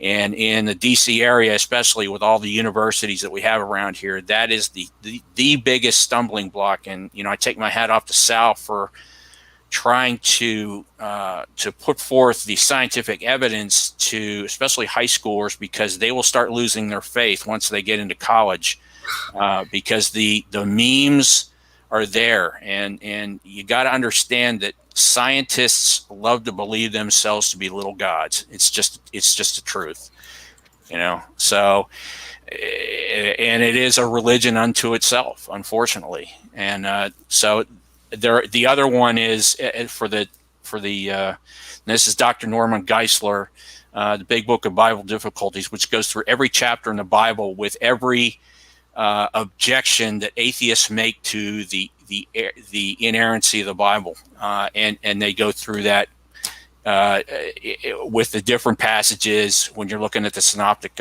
gospels, etc. That they say are inconsistencies. Well, they're not inconsistencies. For instance, Jude, when Judas died, went out in the field, committed suicide, hung himself, but then in another, I think it's in Matthew, that his intestines flowed out. Well, having been in the desert, once you hang yourself, things tend to gas up very quickly, and if the bough of the tree breaks, your intestines are going to spill out all over the place. So that's just kind of an anecdote, but that is a really good book. So just to start you off on that, and you can get a lot of these books on Amazon for the used books, which I got for $10, and these are big, thick books too. So I would just point you to that to start off with, especially. And those are again, these are all books that we used when I was doing my master's at Liberty, and I still used them when I was doing my doctoral work at Southern. So, and the two professors I had at Southern in my classes were Timothy Paul Jones, who is probably the foremost expert on the texts of the Bible, as far as the fragmentary evidence, etc. And they have a lot of that stuff down in the museum. We got to see a Bible from 900 AD, which was fascinating. We saw the fragments. We went over all the P52, the fragment that was found in the Vatican, those kinds of things. So I was really fortunate to have him and Ted Cable, who is a scientist in his own right and wrote Controversy for the Ages, which is a tome about the different ideas of old earth creationism and new earth creationism. And one of the things that when I'm doing apologetics with anybody is I will try to get them over the hump of old earth versus young earth. because a lot of times when you immediately begin professing young earth creationism, which I happen to be a proponent of, you'll lose the audience right away. They will give you the Heisman in the face. So you try to get them over that hump that, and I use it by using 2 Peter 3:8, that time compression is possible. And we have proven time compression in our secular world in 1971 with the Heffley-Keating experiments, which were 747s going around the world, and they proved time compression, that we can do it. So why couldn't God do it? So you can get them over that hump. Well, that's awesome. This is a lot of great stuff. I've been taking notes, writing all this down. I really appreciate you taking the time to tell me about all these, and I'll definitely get them. I liked what you said about the stumbling blocks. I think that personally, I'm convinced of Jesus and Scripture is being accurate and true. But yeah, a lot of people aren't, and if wherever I could find to remove a stumbling block, that's what I want to do in apologetics. That's why I like the scientific, evidential approach. Yeah, if I go could ahead. add one thing, just today, just a few minutes, just right before I came on here, I watched I don't know if you know who Mike Winger is. He's got some excellent series.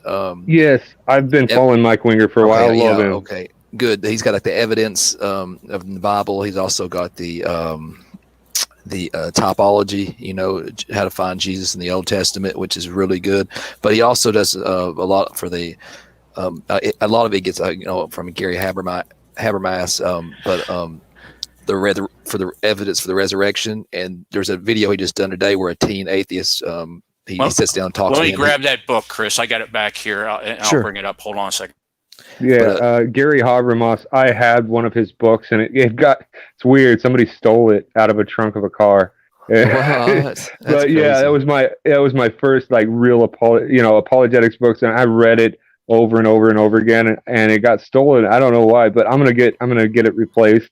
But yeah, Gary Habermas has been such a blessing to me. Like the 6 points or whatever, the basic points that nobody can refute, and even people like skeptics like Bart Ehrman have to admit these certain points. And I love that. And Gary Habermas is great, and Mike Winger is awesome. I love his prophecy stuff. Yeah, he just did a video today with a teen. They sat down, and he had becomes he said he became a Christian because of the evidence from the resurrection, which is awesome. Because I love all. I mean, I'm committed to the this side of the evolution versus creationism, and just getting someone into to see where it's like DNA just it cannot come about by random chance. But I've been doing that for like probably a decade. But I also love to very big into topology. Jesus is all in the Old Testament. So that's a one way to once you get somebody over where they accept maybe they're at least entertaining the idea of which God then that can really push them in the right direction. So the other book, Andrew, is this one. It's The Case for the Resurrection of Christ. Yeah, that's good. Gary Habermas and Mike Licona. And it's you'll walk away. Anybody who reads that, there can be no doubt, because the evidence, and Gary is an evidential apologist, as is Mike. And Mike's book is really super long, but it's very good as well. But also, Mike's first 160 pages of that, he doesn't even talk about the resurrection or Jesus. He talks about historiography and how historiography is done, and the different perspectives you have to use to write history in a very proficient and evidence manner. He goes into explanatory scope, explanatory power. I mean, every college kid should have to read just that 150 pages, 160 pages at the beginning, so they understand how to critique history. And Mike uses those terms, and many of them are philosophical terms as well as historiography terms in debates. I mean, he destroyed Richard Carrier in one debate. I guess they did two debates, and Mike just hammered him with that, because Carrier comes at it from the Bible is just a big myth. Well, yeah, no, it's not. And But one thing I would just tell you that, from the scientism perspective that I am and Sal is trying to defeat around here, because that just happens to be the genre of our area here in the greater Washington, D.C. area. You really have to probe into a person and ask them why they don't believe. And you can do it you just ask the question why, and just keep probing their worldview, because then they'll start to think about their worldview. And you can do it very politely and very gently. And if they give you the Heisman, you've at least left a stone in their shoe. Greg Kuchel, Dr. Frank Turek, who does a lot of this on college campuses, Greg Kuchel has a book called Tactics, and he is very good. It's literally out of the interrogation field manual, kind of. It's just when you bring somebody in to question them, a field operative, you just keep asking them probing questions. You don't put up any defenses. You keep probing into why they think, and then you find out what their stumbling block is, and that's really important.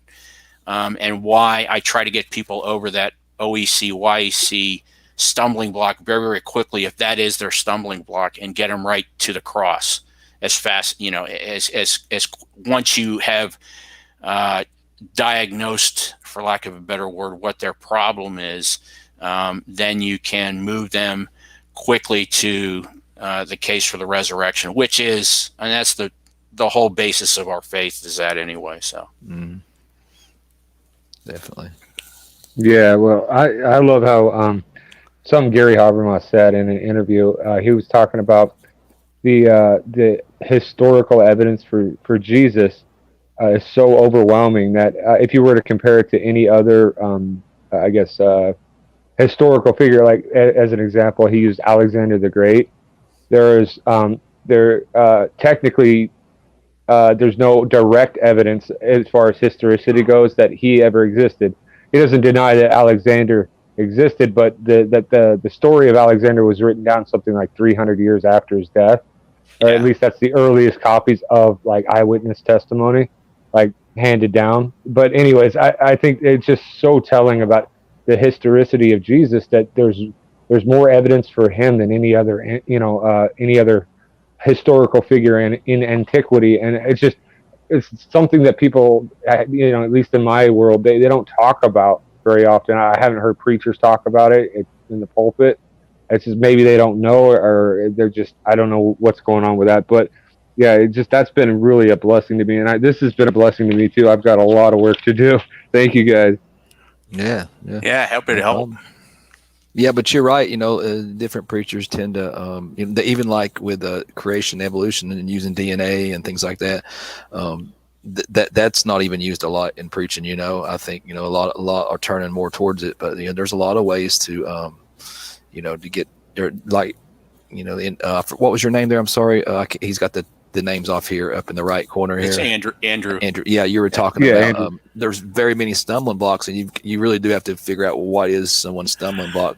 And a lot of times with teens, or people that are in our college, I know they hit you pretty hard when you go to college, so they might have lost their faith because of something that was presented to them. And then when you can give a little bit of evidence on the contrary, then you can get their attention back. So there one other thing, Andrew, is Frank Turek. If you go to his website, and you can download for free his entire lecture series. It's about 60 PowerPoint slides, but it's excellent. And from there, you get the at least the wavetop perspectives of each different objection to the Bible, to God, to the case for Christ, everything. Which I couldn't believe he's letting that go for free. Yeah, I know. It's entertaining too, man. It's funny. Yeah. And Frank's books are excellent. I don't have enough faith to be an atheist. That's a really good one. Yeah, really good book. And Sal mentioned J. Warner Wallace too, who was an atheist, and Lee Strobel, who was also an atheist, and now they've both written their books from those perspectives of late bloomers to Christianity, somewhat akin to me. So I have a lot of time for the way they lay out the evidence, and I will tell you, J. Warner Wallace does a really good job of chain of custody of how the early manuscripts were disseminated out through the Christian world, and why when they're brought back together, they all say the same thing, basically, and that any errors that were made, can be they can be fixed and are fixed. And if you see the original manuscripts, there are notes in the margins where the scribal supervisors, for lack of a better term, I suppose, fixed the manuscript. And so from all these disparate areas where the gospel was blasted out to Syria, Galatia, every place, when they all brought the manuscripts back together, they basically said the same thing. Which you'd expect with the leading of the Holy Spirit, and even just Christians wanting to have the integrity to stay faithful to God's word.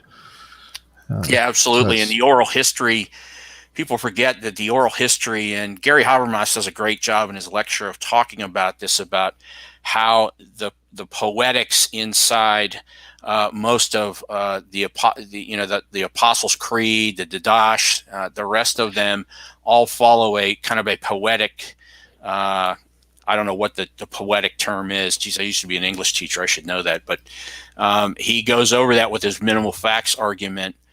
He gives with 1 Corinthians 15, which is, if you just use 1 Corinthians 15, you can defeat most most arguments that dispute the historicity of the Bible, because almost every atheist New Testament professor, and yes, those guys exist, like Gerd Ludemann and Bart Ehrman, and Bart Ehrman's academic work is stupendous. The problem with Bart Ehrman is that, after he said he, quote, lost his faith, unquote, he wrote all those trash novels, Jesus Before the Gospels, Jesus Interrupted, which are easily disputed. I know why he wrote them. He wrote them for money. Yeah, I was going to say that. I think, Bart Ehrman, he's a sensationalist, and he's out there making a lot of money. It's not just the critics will buy them; Christians will buy them because they want to refute them. So I think he's pretty smart about what he's doing on that. Yeah, we had to in our one of our apologetics courses, Josh Chatro at Liberty made us buy that book, and we had to refute it on our own. And then he gave us the book that actually does the refutation. So we got to see comparisons of what we could find as opposed to what, a PhD in this Kostenberger and Josh Chatro, and I had the book around here somewhere, but they refuted the entire book, and even they say they don't understand, because they are friends with Bart Ehrman. They like Bart Ehrman a lot, but he just went off the rails.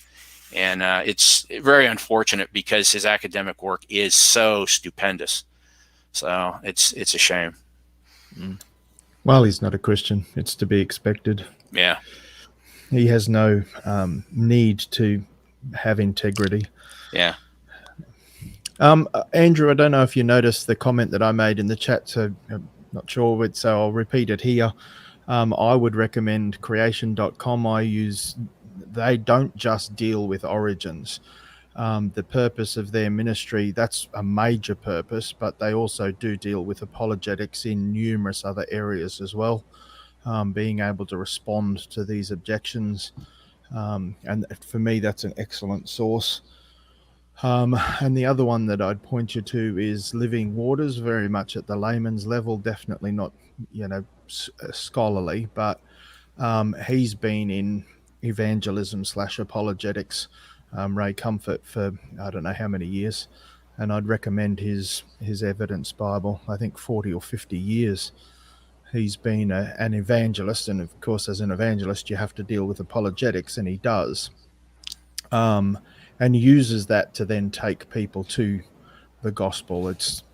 I would highly recommend his what they call the School of Biblical Evangelism. It's a course that you do where he teaches you what the Bible says about how to evangelize, and he deals with a lot of these apologetical arguments at the very much at the layman's level, the common objections that you'll get from people, the misunderstandings, and how to answer them in a very simple, non-scholarly way.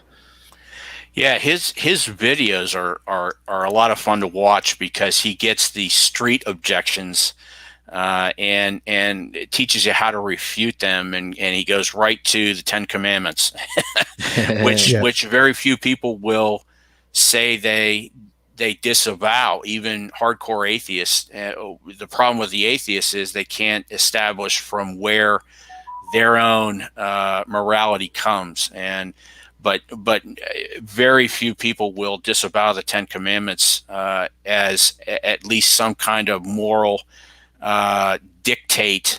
Whether they think it's objective or subjective is a different thing, is a different avenue that you have to refute.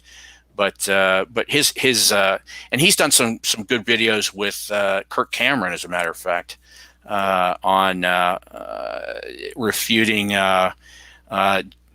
Latter-day Saints and Seventh-day Adventists and some other people. So very interesting, very good. And Catholicism and atheism and evolution, and and essentially it comes back to the same thing, like you said, the Ten Commandments.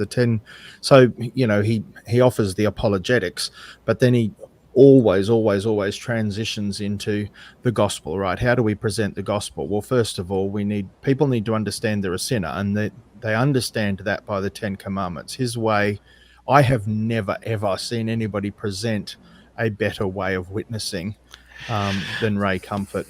Yeah, he is prolific, and there is another resource called Share Jesus Without Fear, who is a guy, Bill Fay, who came to Christ late in life, had been a gangster, is self-professed, but he has a book that we actually are using in Evangelism Explosion that actually comes with a small New Testament that has, it's almost like a playbook.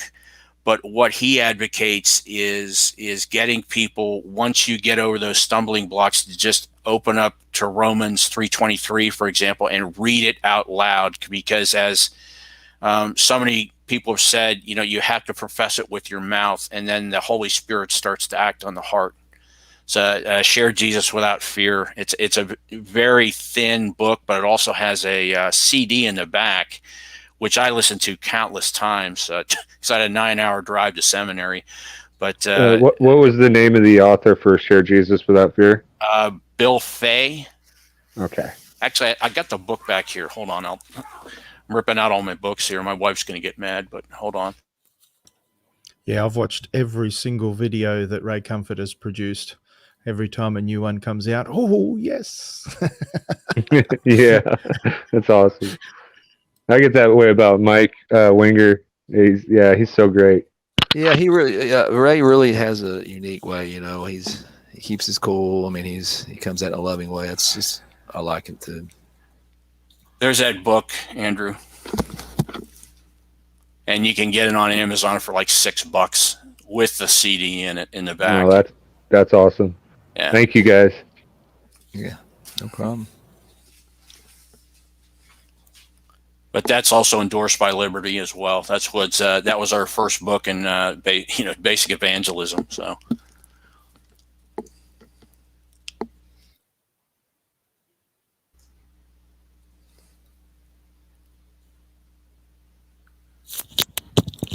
So Jamie's asking what's wrong with SDA. Anyone want to take that, or can I handle it? Go ahead, brother. maybe we should wait for Sal to come back. I don't want to step on any toes. Yeah. Well, it seems to me, Jamie, the biggest problem that I see with SDA is the legalism. That these are the things that you need to obey. And it's, in a sense, trying to take people. It's not as bad as Hebrew Roots is. There's people that go further than SDA, but it's similar to that. Trying to take people back under the law of Moses and put them in bondage. I think SDA is that Seventh-day Adventist. Yes. Yeah. It seems to me that of the SDAs that I know, the experience that I have with SDAs, about half of them are saved because they actually have trusted Jesus. They believe that they're doing the right thing by observing the Jewish Sabbath and so forth. And I'm not interested in overly disputing that. I do think in Christ we're set free, and that's not necessary, but that's not my biggest problem with SDA. I think that the legalism is the biggest problem. If you're an SDA who is trusting Christ and you just simply believe that you're following God's word, I have a lot less problem with you. But that's not the entirety of the teaching of SDA. And also, is it Ellen G. White that they follow? Yeah, it's Ellen G. White. Yeah, there was a good book written about her. It was called The White Lie. I can't remember the author. Very clearly a false prophet. There's no doubt about it. If you throw all of that out and just, keep the good stuff, which is the gospel, which you can find anywhere outside of SDAism as well. Yeah, Ellen White aside, other than that, I don't really have too much of an issue with SDA. That's like you said, that they really want to, because, Colossians 2:16, let no man judge you. As far as eat, drink, how you observe the Sabbath. If you want to do those things, that's great, but if you mandate it, then you're trying to put somebody back underneath the law, and that's clearly Scripture teaches against that. Yeah, go ahead. Sorry. I think it's really interesting in the New Testament, they had this discussion about what should Gentile believers being added into the church, what should they obey? Do they need to obey the law of Moses? Do they need to be circumcised? Do they need this? Do they need that? They had the dispute and they had the discussion, and they came to the conclusion, no, we will not put them under the law of Moses. It seems to me that's pretty clear in the New Testament, and I think there are many other places that deal with that. And I've had a little bit of discussion with Jamie. I know he disagrees, but yeah, that would be my answer to the question. Yeah, Paul makes it pretty clear, but yeah, sorry. Something that I noticed from some SDAs, they're preaching not all of them, just a few here and there on YouTube. I found they were preaching that the Antichrist system, Roman Catholic Church, and the mark of the beast will be the Sabbath service. Those who aren't worshiping on the Sabbath, those who worship on Sunday instead, that in the future sometime, I heard him say this, in the future sometime, that it will be mandated by law that everybody does their church service on Sunday, and if you don't practice on Saturday, you're going to be guilty of the mark. I don't know a whole lot about it. It's just something I heard, and I don't know if you guys know more about that. Well, actually, I think we have to remember that within the 10 Commandments, 9 are reiterated in the New Testament, and the only one that isn't is the Sabbath, because Jesus is the Sabbath. And so we meet on Sunday corporately because we need to, and even Paul talks about that. So, but is it mandated? You can go back and forth on that. But the early church even met every single day. Yeah, I was going to say, Scripture doesn't say meet the first day of the week. They did meet on the Lord's Day, in inverted commas, and people, there are people who say that means the Saturday, the Sabbath, that's the Lord's Day. I don't see that in Scripture. The Lord's Day seems to me to clearly be referring to the first day of the week, the day that Jesus rose again. That's pretty important. And that's what we're celebrating by meeting on the first day of the week, that Jesus rose again. We're Christians. We follow Christ. We're not under the Mosaic law.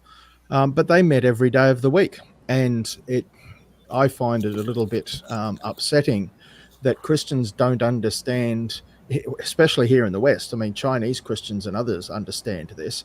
We should be meeting every day. And we have live streams like this that sort of help fill that gap. That's excellent.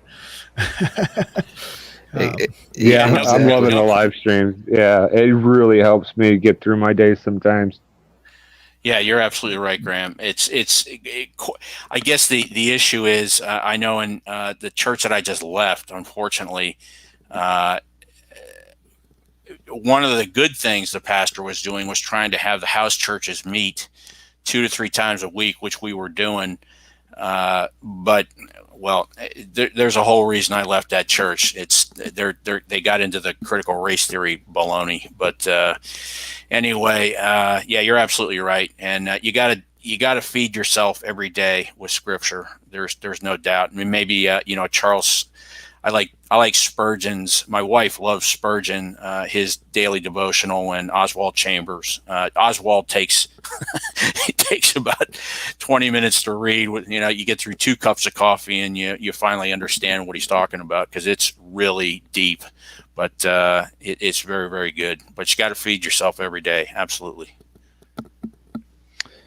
Yeah, and then it was, also on the Sabbath, it had its place in the Old Testament for sure. And I'm not saying that you not to observe it. Like I said, if you can, it's fine to observe it on whatever day you want to observe it. But it clearly says in there, Jesus, Sabbath was made for man and not man for the Sabbath. And so the Son of Man, the Lord even of the Sabbath. So it's pretty clear. That's what I've seen. I've gone to SDA churches, and they're getting really legalistic. And a lot of them, when I talk to them, they've gotten away from Ellen G. White a lot because of the controversies around her and the false prophecies and all that. And that's good. It's a good thing. And I like to encourage that with my brothers and sisters in the SDA. So, well, the only reason I say I don't have no problem with them because I've listened to like some of Doug Batchelor. He's got some great sermons, I mean, there's not necessarily, you can learn, from, even though you don't have to, necessarily be an SDA to listen to them, but you don't have to follow that and still be able to learn something from them, but it's definitely, like you said, they tend to want to bring you back into the law. So, yeah, there was a really prominent SDA guy, Walter Veith, I think his name was. And he did Veith, yeah. Yeah, Veith, yeah. He did. I mean, it was really compelling, his series. I watched his series, and it was really good. And then it started getting into the Ellen White stuff, and then that's what I'm saying. That was really. I'm like, what? I never heard of Ellen White before, and sorry. That's why I said Ellen White. Leave that aside, and I've got no problem really with the SDAs, other than the fact of the Sabbath thing. But me too. That's why I like to encourage them to. A lot of them, like I said, I met preachers from SDA, and they just say, well, we don't really, talk about Ellen White anymore. She was important in the founding of the church, but we don't follow her teachings as much. Well, you name a denomination, and I can tell you something wrong with it. As far as what they've, because anytime you're making a religion, you're kind of getting away if you're putting stringent, like a church that we have here where I grew up, Church of God. There's certain things they'll put in there that so you really should be. I'm non-denominational. I'm not saying I think that's the way everybody should be, because I don't think that's why I like the. Yeah, that's why I like the Reformers. Their motto or their creed is sola scriptura. I think that we should keep that in mind. The Bible only. Mm-hmm. But as long as they're not really teaching anything heretical, I'm okay. Go ahead. I'm sorry. Hey, Sal. Oh, you back? Hey, Sal. Holding the fort down for you. Thanks, guys. We're actually maxed out now. All our 6 slots are filled, and thanks for keeping the show alive. I appreciate you having us. Yeah, we kind of strayed from the topic of abiogenesis and tour. Sorry about that, Sal. No, actually, that's customary. I put it in the video description. Usually the first hour is talking about Dr. Tour, but then it usually goes off to other topics. But that's important that, because even I can't do 100% science for 3 hours. My brain starts to run out of gas after the first hour. And I knew that even when I'm studying it. So in fact, when I was studying biochemistry, the first 8 minutes I could give my attention, but the remaining 3 hours, I just didn't have it in me because it's so much memorization and so many terms. Mm-hmm. Yeah, we're not you got to learn another language. If someone else wants to join, I have stuff to do. I'm probably going to hop off anyway. if you want someone else to take my there's no slot. one in the queue right now. Oh, okay. Well, I might have to go anyway. So Well, if someone else wants thank to you, join, Graham, so much. And hey, Jamie, Graham, I'm going to be Yeah. joining your live streams as soon as I get a chance. I've been visiting with Excellent. my mother, so I haven't had a chance. So, but No, I love no your worries, stuff, mate. brother, and thank you so much for doing that. And Jamie, I hope I haven't offended you by saying what I've said. Yeah, I'm more than happy to keep discussing this. We can hop on my live stream if I get on later, and I'd love to keep chatting about it. Yeah, I was just letting you know what my problems are with SDAism. Yeah, catch us all. Thanks, Sal. Thanks, everyone. Yeah. God bless Thanks you. for And joining. happy God bless. Patrick's Day, everyone, and to you, Graham. Yeah. See you. God bless you, Graham. Take care. Yeah, I generally try to stick with, the science, and maybe a third, and then, of course, or the Gospels first, and then maybe, if sometimes you have to do the science to even get them to Jesus in the Gospels, but let it speak for itself. And then the last part is testimony. You know what I mean? My personal testimony and testimony of others. So that's kind of how I go about. I think that the Lord appoints people who are evangelists, Mhm. and then others to do other things. True. I don't think the listing of the spiritual gifts is exhaustive in the New Testament. It seems that there's special gifts. I think Dr. Tour, for example, is specially gifted to do what he's doing. So I would that's use my the feeling. term elected. I have to step out. I'll be right back. Elected, you're going to get a lot of kudos from the Calvinists in the group. I don't know if you have the any whole here. point is that it's contrary to Calvinism. Calvinism, they think that being elected is from before the foundation of the world and it's for salvation. But Yeah. election is for service. Yeah, I believe we're all called. I mean, every one of us is for service. That's kind of goes with Yeah, that's territory. actually, Bob. That's an interesting point. I've been watching Leighton Flowers and provisionism, and he makes a lot of sense theologically. I'm not, even though I went to Calvinist memed seminaries, I'm not 5-point Calvinist by any stretch of the imagination, because Scripture just doesn't hold to Calvinism with all of the pieces of Scripture that basically say that salvation is open to everybody who wants it. And they get bogged down in the weeds with the differences between compatibilism and liberalism and free will. So it just goes crazy. And I watched debates. I actually watched. There's a good debate. It's back in 2001 or 2002 with Jerry Walls and Greg Dongell, who were on the Wesleyan side, because they're not full-blown Arminianists, but the Wesleyan side against Tom Schreiner and Bruce Ware, who were at Southern when I was there.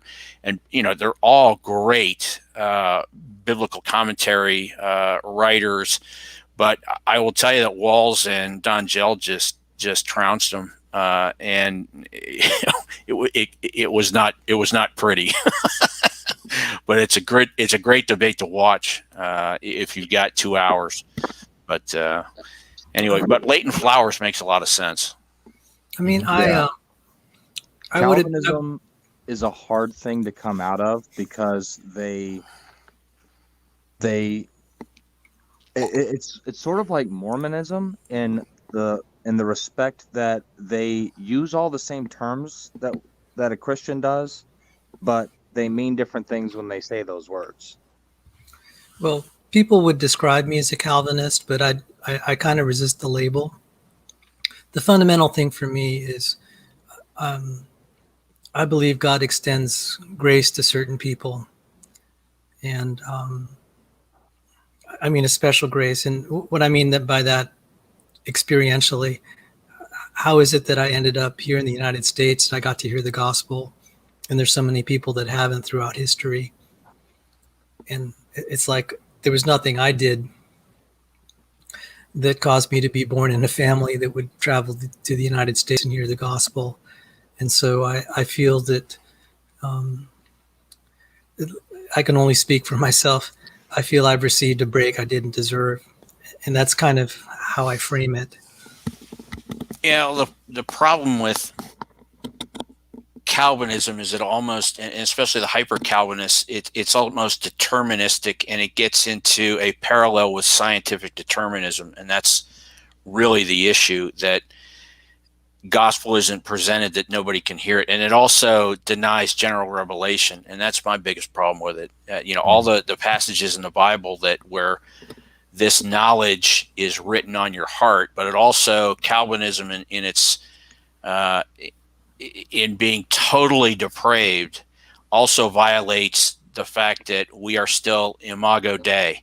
We're made in the image of God. So if you completely wiped out that image, it doesn't make any sense. So that's part of my biggest problem with total depravity, is that we don't have, the hyper Calvinists will say that we have no ability other than God reaching down and smacking us around while we're alive to be able to recognize that thing.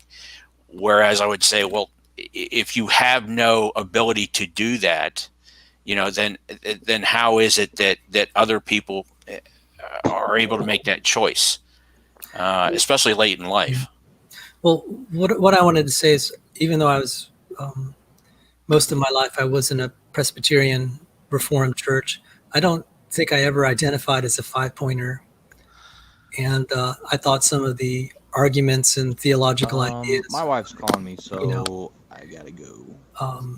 I wasn't really. Commander-in-Chief's calling, Bob. I really wasn't that. That wasn't. These theological questions weren't that important to me. The more important thing is living the Christian life. And although I will say, when I hear stories of people's testimonies, a lot of times they're like, well, God was really reaching out to me.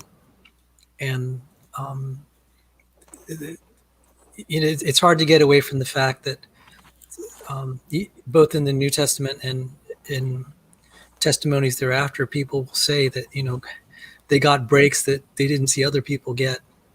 And they felt a certain obligation.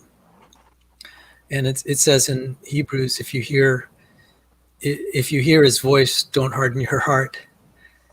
And so that kind of expresses my views, that I really do think that what I wanted to convey is, for the viewers out there, if you feel God has done something really special in your life, be very, very grateful for it, because not everyone is so privileged. Mm-hmm. And cherish it and live your life accordingly, that God has chosen you and appointed you for a work. Don't harden your heart. Yeah. Alyosha, that's excellent. The joke is, Calvinism is the belief in the free will of God. That's awesome.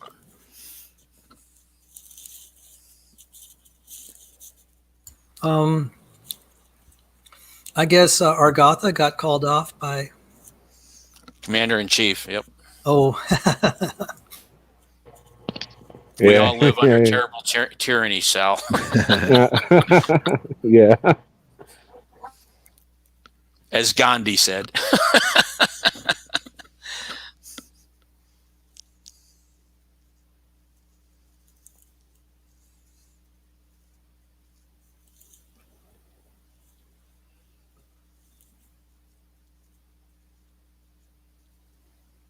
So Argatha, thanks for joining us, and tell the Commander-in-Chief thanks for loaning you to us for a little bit. I always like it when Bob comes on.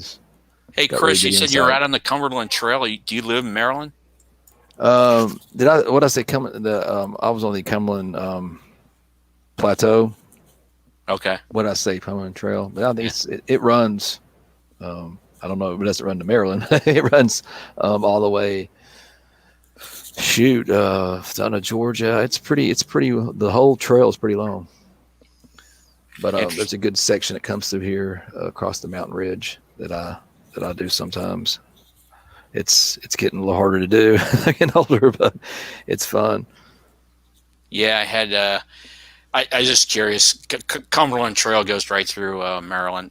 Hey, Sal, I did reach out to Pastor Brad Henry too, and kind of chided him into contacting you so we can get his witness up on there, because he has not only does he have a very interesting tale of how he came to Christ, he was a NASCAR chaplain, etc., but also he went out was it 2 years ago now on the Appalachian Trail and ended up getting altitude sickness and got really sick and almost fell off a 1,000-foot cliff, which was almost a miracle in itself that he was saved. But we definitely need to get his testimony up on your website. Oh, I have to tell you, there's so many things that I ought to be doing. I haven't been able to get around to it, and I feel bad that I have postponed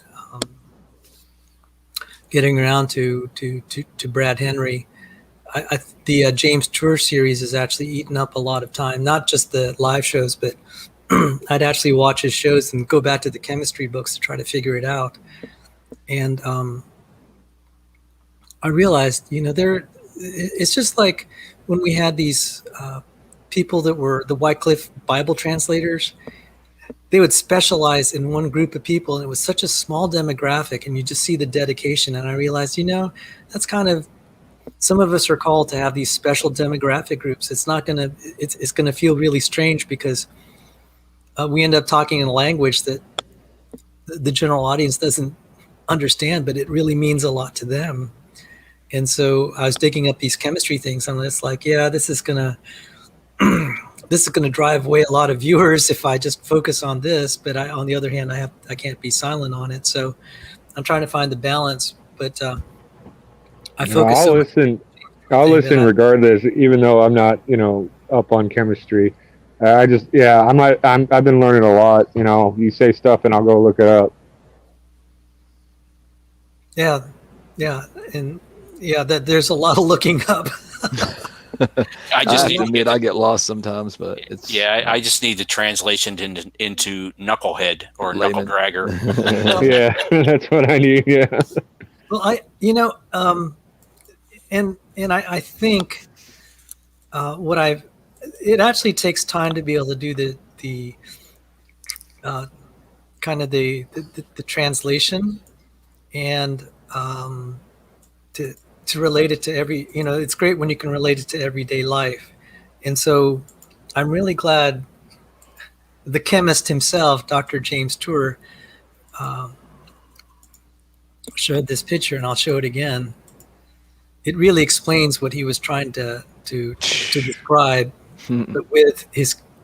but in chemical terms. But in everyday terms, this is really fundamentally the problem here, is making the parts, getting them to connect in the right way, making the parts and getting them to connect in the right way. It's just framed in the language of chemistry. So that's kind of that's the way I would communicate the abiogenesis problem. Yeah, I mean, it's the same as the 747 and the junkyard thing, but also that picture, Sal, is interesting in that not only do the parts have to be perfect to fit, but then not only do you have to have a designer to do that, but you have to do it in a clean room that's well lit, that is perfect, literally, to be able to do that. And even Venter has said that, even the deep sea vents, where they now are trying to proselytize life coming from those deep sea vents, just doesn't work. Yes, and so God chose materials. He had foresight. He chose the very materials that would really stump the synthetic chemists.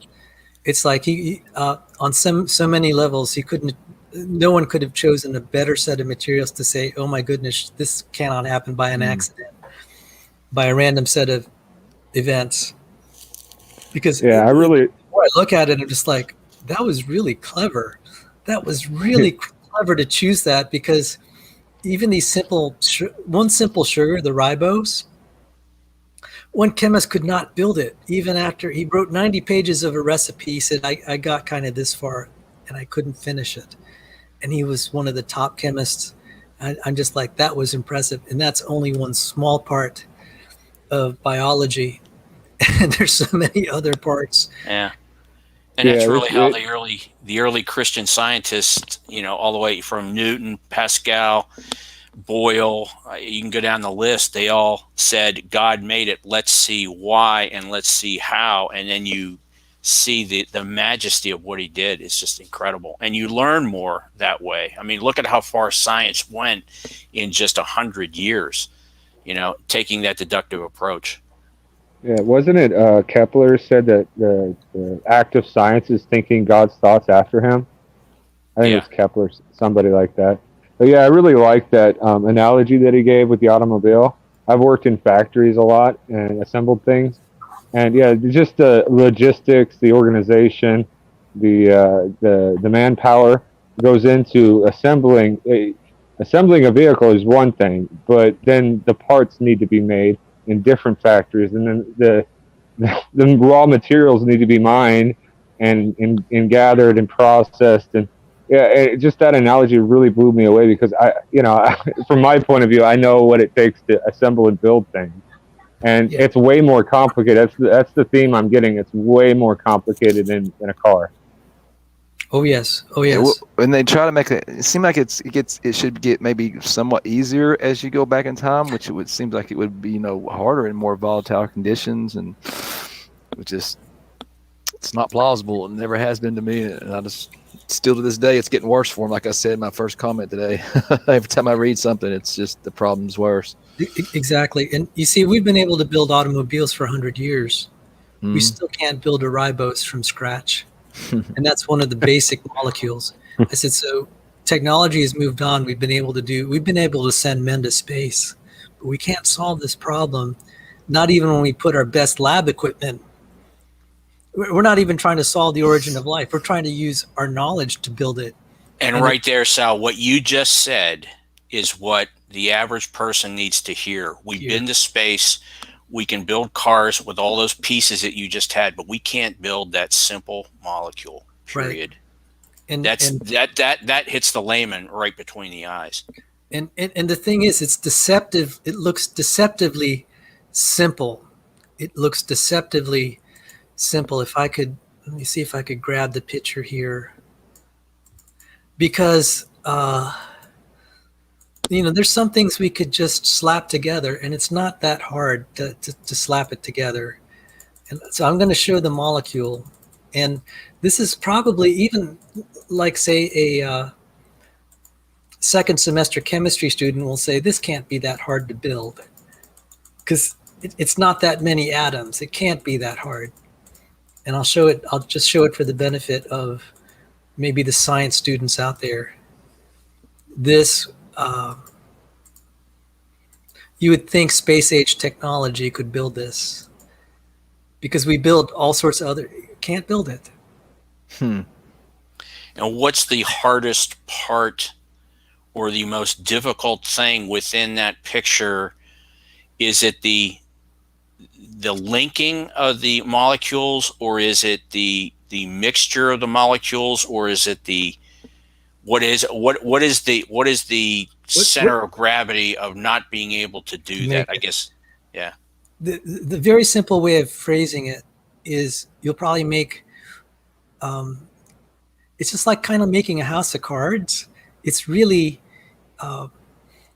it's easy for the cards to just lay flat. It's kind of, so a lot of the physics and chemistry will tend not to make something like, it'll make something else. So if you throw hydrogen, carbon, and oxygen together, it's going to make something else. It's not going to make this.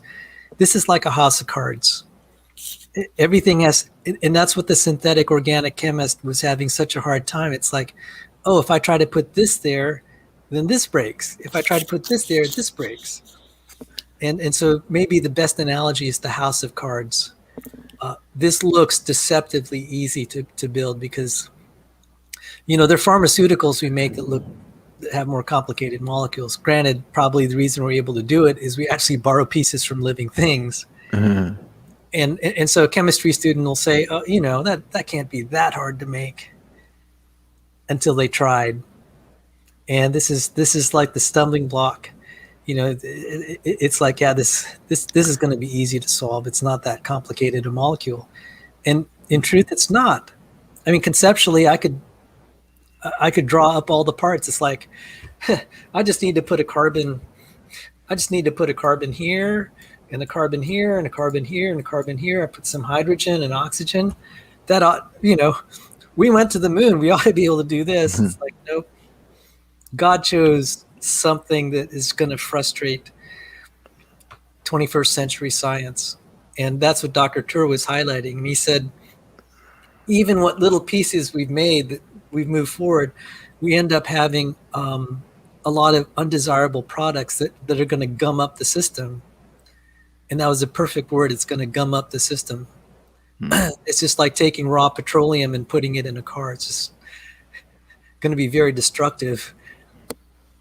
And part of the conundrum is that unless you just think that just somehow came about all at one time, it has to be kind of built slowly, right? So, I mean, they weren't able to build that molecule. Now, the other thing is what they've done. Let me just reshare this. Even when they started with these molecules, if that was they haven't been able to add pieces. So to add, let me see if I don't know that I have the other pictures here. Actually, okay. Then we have to add the pieces. So that ribose sugar is this part right here. The diagram looks a little different, but it's still this part here. And then when we say like the A, the DNA, like A, C, T, G, the alphabetic parts are here. This is what they call the base. And we've not been able to add these pieces very well. And Dr. Tur went into, let me see. He went into the description of how we start to add pieces. I don't think I have it in this slide, unfortunately. Apologies to the viewers. This is part of a technical lecture. Okay, so when we start to add the pieces together to make DNA, so that chemical that I said we can't build with space H, it's just this one right here that I'm circling. That's the ribose. Or in this case, it's deoxyribose. They're very similar. I tend to use the terms interchangeably because they are very similar. This piece cannot be made with space age technology. So then the chemist will just buy the pieces, and he might buy a piece like this. And it's very difficult. It's a very painstaking process to assemble this, and they have to do it one step at a time. Very painstaking. It has to be a recipe. It's just like an orchestrated manufacturing process. So what the origin of life research is, and what Professor Dave said is, we have a machine that can build this, therefore it's trivially easy. And I was just like laughing. It's like saying a factory is trivially easy. It's dishonest. Hey, we have a 747 factory, therefore it can assemble itself spontaneously. That was how ridiculous Professor Dave was. Yeah, I don't think that Professor Dave has ever seen the inside of a factory and seen the process, because just what we can do is complicated, but this is way, way beyond.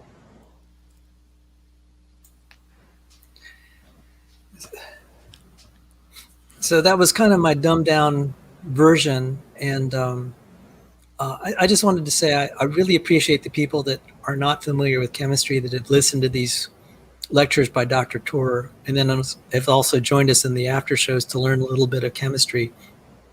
So anyone that has done stuff like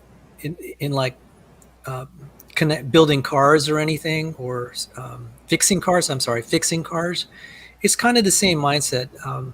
I think when I get furniture or anything that I have to self-assemble, it's like this task is just about as hard as starting to learn chemistry, because you're learning how parts connect together, and sometimes the directions and the diagrams aren't very clear. It's kind of a similar mindset in chemistry. So people with a mechanical aptitude will begin to appreciate chemistry. So a lot of the organic chemistry classes, they'll make you buy these little molecular sets, and you start to piece together the molecules from the atoms. and that's how you actually learn. It's very similar mindset to being if someone's assembling machines, mechanical parts, cars, or whatever, um,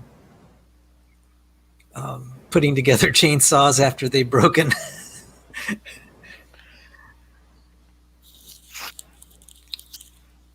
Yeah, I'm a welder and I've been a mechanic, and yeah, like I said, the analogy of the automobile is really good for someone like me.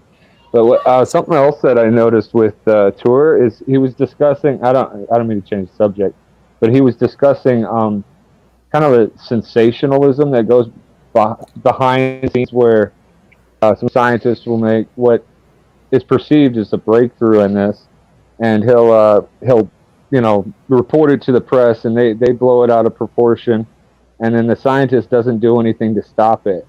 So. Yeah. Because they're all the same club and they're all looking for grants. I mean, it's Stephen Meyer talks about this when he presented a paper in 2004 to the Smithsonian, and they had it peer reviewed. And the bottom line is the guy who accepted the paper at the Smithsonian got fired for doing it, and it gets all a big club, and it's unscientific in itself what they do to people. It's unscientific. I mean, they violate their own scientific method. So, yeah, and actually, I'm really appreciative of connecting with people from other professions outside of chemistry, and I'm realizing the people with mechanical backgrounds like Jungle Jargon, it's a very similar mindset. You just have to get over the terminology, and but the idea of connecting parts, and this part only connects with this kind of part. A lot of chemistry is just that. It has its own jargon, chemistry jargon. Nice and, but what I have been trying to encourage people is you don't need to spend 3 years in school to learn the significant parts. I'm realizing that, and my hope is that maybe just hanging out in the channel and watching several hours of video, one will be competent enough to see what the arguments are. And I think, and I was thinking on this, it's like, we're not called really to be experts like James Tour, but what we can do is we can understand his basic argument, and then we can refer people to James Tour's video, but then we can explain it in our own words, what he's trying to say and what the language means. And so, if you run into a guy who, you've met a guy, on the street, and he has this scientific block, but he has a PhD in genetics, then you must resort to not arguing with him so much in his specialty, because you're also, he's going to get very defensive. Yeah. And so you kind of have to do what Bruce Lee, because I learned martial arts from the third master, Bruce Lee, Paul Bunak. Never box a boxer, never do kickboxing with a taekwondo master. You always shift tactics or shift the paradigm so that you're not competing against his strength. And so, like, if I was with a PhD in genetics and we were discussing this, and I found out that he is getting defensive because of that, then I would shift over to some other piece of evidence, like archaeology or to morality or to some other thing, to then have him not get defensive, and so that you can still have the conversation with him, but he then will look at other things, and then maybe that will make him, if he is truly a scientist, question his own worldview based on his expertise. So you got to be real careful about. I mean, don't get me wrong, Sal, because this is really important, especially what you're doing, because you are presenting the evidence beforehand to most of these college students, so they go in with this knowledge, and they have a reference point, to come back and say, well, okay, I can go back to my professor now and ask him this. And that's exactly what happened. Yeah. Because I had these biology students that were attending my extracurricular class on intelligent design. I said, don't be confrontational with your professors, just ask them. Ask them questions. And I said, I think these are areas that'll have problems. So I had one young lady who was, she was a biology student. She was going to be in physical therapy. And she was curious about these things. And she was a Christian. And I said to her, so what classes are you taking? She said, I'm taking anatomy and physiology. I said, so do they do comparative anatomy between the animals, their heart architecture? She said, yeah. I said, okay, ask your professor when he covers the heart. Ask him how the two-chamber heart evolved into the four-chamber heart. Don't be confrontational. Just ask him what the transitionals looked like. Ask him what the transitionals looked like. And so she did that in a very polite way.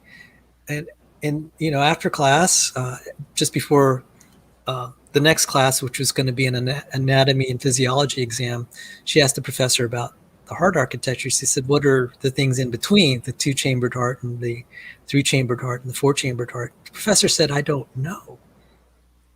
Said, ask the evolutionary biologist. And then the professor said, don't worry, it's not going to be on the exam. She came back the next week to my extracurricular class. She was beaming. She said, you're right. They don't have an answer. Exactly. And she said, well, why do they teach it? She asked that rhetorically. Why do they teach this if they don't have an answer? They just assert it. And I said, now you get it. Now you get it. All part of the club. And so for me, as I said, I'm not really much into trying to convert people. I know that may sound harsh, but God calls evangelists. I'm realizing that's... No, our job is not to convert. Our job is to present the evidence and let the Holy Spirit do the work. Yeah. And so I focus on the Christians. That was what was satisfying. I may have been able to help her from the attacks that she would get in school. Yeah, and who knows, that professor may be going back and questioning his own teaching now, which is awesome. So, and actually that has happened, where the student would ask a question and the professor's like, that student's right, this doesn't make any sense. And that led to the conversion of Richard Lumsden. Yeah, that's right. I was just going to bring that up, Richard Lumsden. Yeah.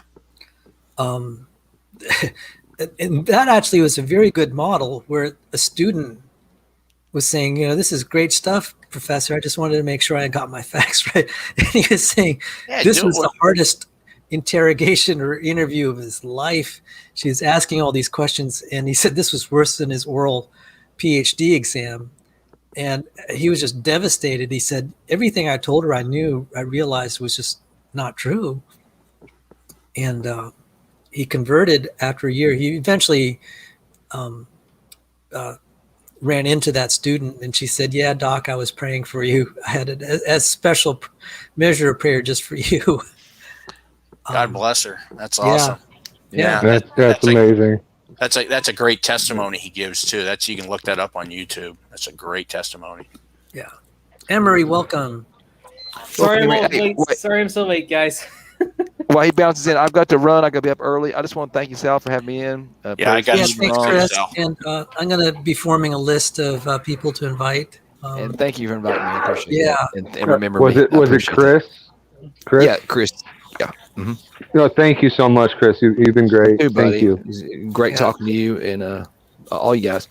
And I'll see you later. And thanks to see everybody in the chat too, Jungle. And I see Dan Straight and everybody. Pigs Can Fly. Good to see you guys. I'll be on here. I've got some more free time now, so I'll be on here a lot. So I appreciate you inviting me, Sal. And prayers for you and your mom. Thank you. And God bless you. All right. God bless all you guys. Okay. Good God night. bless. Thanks, bud. Emery, welcome. We're just shooting the breeze now. We were talking all sorts of topics. Every now and then we'll go back to abiogenesis. Yeah, I got to split too, Sal. I get Commander-in-Chief's calling, so alrighty. I must tell the Commander-in-Chief thanks for loaning us. Yeah, I must obey. All right. Thank you so much. Yeah, absolutely. And anytime you have any questions, Andrew, because I've already been through the gauntlet, I'm happy to help you, weave your way through it. So, but if you get some of those, just basic books and start reading, and especially Grudius's book, it goes through and it will give you the wave tops of all the different styles of apologetics. Anyway, you'll get the wave top information, and then you can go from there. And well, yeah, I really appreciate you. And yeah, I got somebody I can shoot questions to. That's awesome. It's really a blessing to me. Thank you, sir. Yeah, absolutely. God bless. We might give me a shout later tomorrow, Sal. And yeah, thanks for getting me into the stream so fast. That was it. This has been fun. Take care. God bless you. God bless. See you guys. See ya, and all you guys in the chat. See ya. Pigs can fly. And hey, I wanted to ask Dan or Ray if that's a guy who cut away on his rappel line on the helicopter there, or if it's a guy skydiving. Hope it wasn't a cutaway. That'd be bad. Okay. See you guys. God bless. God bless. Well, Andrew, I wanted to. Oh, sorry. Go ahead. I just wanted to say, see, the Lord connected you to someone whose specialty is apologetics and ministry education. Yeah, that's amazing. I mean, I've been praying for help for a while. My finances are, touchy right now. So I got all these resources and a lot of cheap books I can get. So I can't tell you how much just, it's blown me away to get all this real quick. I'd taken notes when he was talking. I wanted to say, go ahead. There's so much that's free online. I haven't even gone through the whole cold case Christianity, but there really is a lot online, and I would go to that first. Yeah, I'm going to. Yeah. Actually, for what it's worth, I'm actually trying to compile a list of like what would be the basics, what I consider the basics, and I'm going to point to what I think are the best resources that are free, and then some that are paid in various topics. So, and then the ones that I think that I have expertise in that I can contribute, I might just make a video for that. And that's an ongoing project because people in our church are asking the same questions. Well, that's awesome that you're doing this, and yeah, it's for the glory of God and Jesus. I love this community. It's been amazing blessing to me. I wanted to say something real quick about talking about expertise. And my dad taught me to be jack of all trades, master of none. And I think that grabbing information here and there and just having the basics, like you guys were saying, like the Bruce Lee tactic. I love that analogy. That was great. And I think that this will give me a great start. And I always have this like Dr. Tour, for example, in my arsenal, and you. So when I get those tough questions from, smart individuals who, specialize in these fields, I can say, hey, I don't know about that, but I got some friends that can help you out with this. So I just wanted to say that real quick. Yeah, well, that means a lot to me and all people like Emery. Emery's a graduate student in biology, and we're at your service. And I do want to emphasize again, some people are very eager to just argue and win debates or convert, and I'm not into that. I'm into helping people who are wrestling with their questions and providing the answers that God has made available. There's some questions that we won't have answers for, but there are answers for a lot of really important questions that help us believe, like this one about abiogenesis. Can it happen naturally? And I think the last few weeks since Dr. Tour started his series, I think that question's been pretty well answered. Yeah, for sure. Nice to meet you, Emery, right? Yes, Emery. Yeah, it's a screen name because I'm in graduate school. If it was I was a creationist in graduate school, I would quickly be no longer in graduate school, and I wouldn't get a refund. So, but yeah, so maybe once I get done with graduate school, I can actually go by my real name, but that's going to be a while. So, yeah. So, what I actually can't read your screen name from where I'm at. So what's it's Andrew Kaufman. Andrew. Okay. Yeah, I've been using my real name because I don't care. The only issue that I had was Sal saw it yesterday. it scared me. It really disturbed me what some guy did. He took my picture and my screen name and did some inappropriate things on a live stream. So I don't know. I was thinking about switching to a handle. I don't know yet. Yeah, I was in a stream last night with LPP and we got porn bombed. So I mean, Yeah, that's the one I was talking about. They used my picture. Yeah, you probably saw it. Yeah, they took my picture and they took my name and they joined LPP's live stream. And then I was looking at it like, that's not me. I didn't go into StreamYard. And I was typing in the chat, that ain't me. And then that porn. Yeah, it was disgusting and it really disturbed me. I was upset for a while about that because it was, I don't know, my credibility. They were attacking me directly, and I mean, I guess that should be expected, in this world. But it disturbed me. Yeah, that bothered me. I understand. Yeah. Well, that whole event actually drove why I did the StreamYard tonight the way I did. I sent out private invitations. I didn't put the link. I didn't make the link available to everyone this time. I had been attacked, but not like that. And well, I really appreciate you sending me the link. Sorry, go ahead. Yeah. Well, the other thing is, even people that are somewhat well behaved, they will just derail the discussion, not even meaning to. Like Danny and Joel, I was just like, man. I wanted to hang both of them last night. Yeah, I mean, Danny and we've had shows together, just me and him, and it was perfect. I specifically invited him, but to get Danny talking and people wanting to attack him and just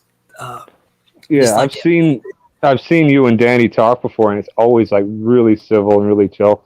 And I don't know, something fired him up. Yeah, it was something to watch. But I mean, I really appreciate Danny. He's a smart guy and he brings a lot to the table. Mm-hmm. Well, what I wanted to say, it's quote unquote, it's chemistry. You get two certain people, like if I had Danny and Nephilim on the same, that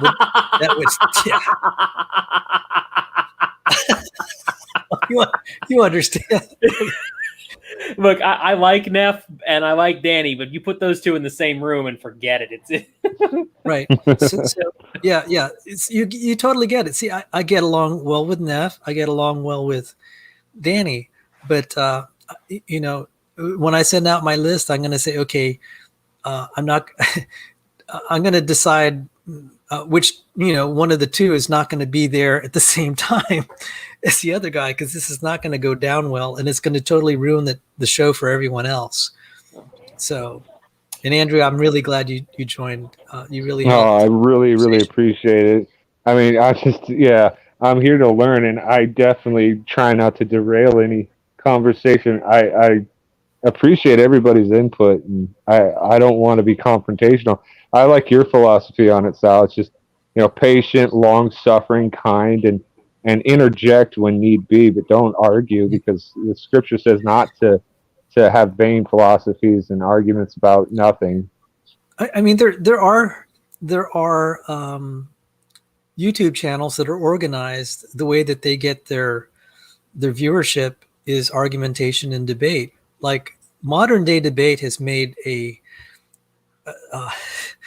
has made quote unquote a living off of the flat earth controversy. Flat earthers have been a big part of their debate. They've generated huge amounts of views. I can't believe all the people that continue to watch the flat earth debate. And so there are channels that are organized where confrontation is the essential ingredient. I mean, I'm not saying that that's inherently bad, because all these sporting events are confrontations. People like the drama. But this channel is organized as a fellowship, not as a, not as a place to confront each other. It's a place to support each other. And I felt that's what happened tonight. And that's what I'll leave sorry. I was just going to say, for the edification of the saints, that's what I think that we should be doing. And we have a lot of questions, and the debate format, if it's organized well, I like how SFT does it. They organize it and they time the arguments, and sometimes it gets heated, but that's understandable. But yeah, this forum is, I think, more my speed. I don't know if I could deliberately debate anybody on any topic. That would be really difficult. But I like the question answer back and forth. Like fellowship, the banter, and the yeah. Well, the other thing is, at a personal level, it helps me. It helps me to have fellowship, and people that know my personal situation know I know that I do need emotional and spiritual support, and so just hang when life was different, I really did enjoy hanging out in atheist forums and just arguing. I mean, that was a lot of fun, and so confrontation there was my entertainment.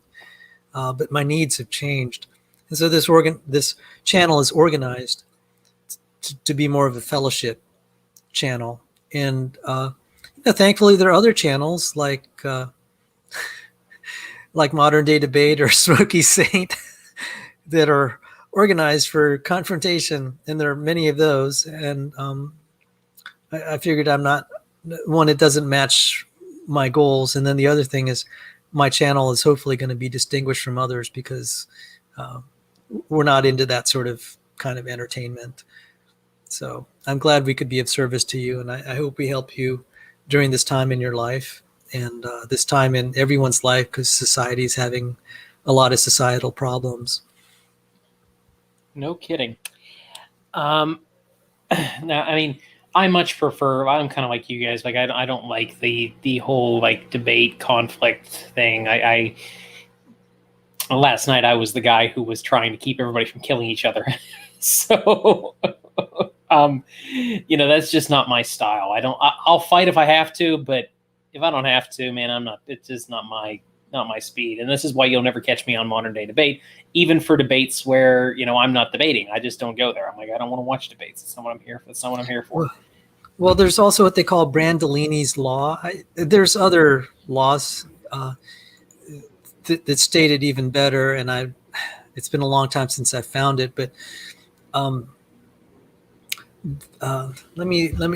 idea is that one party in a debate can spew garbage, and it takes an order of magnitude, which would be like 10 times more effort to clean it up.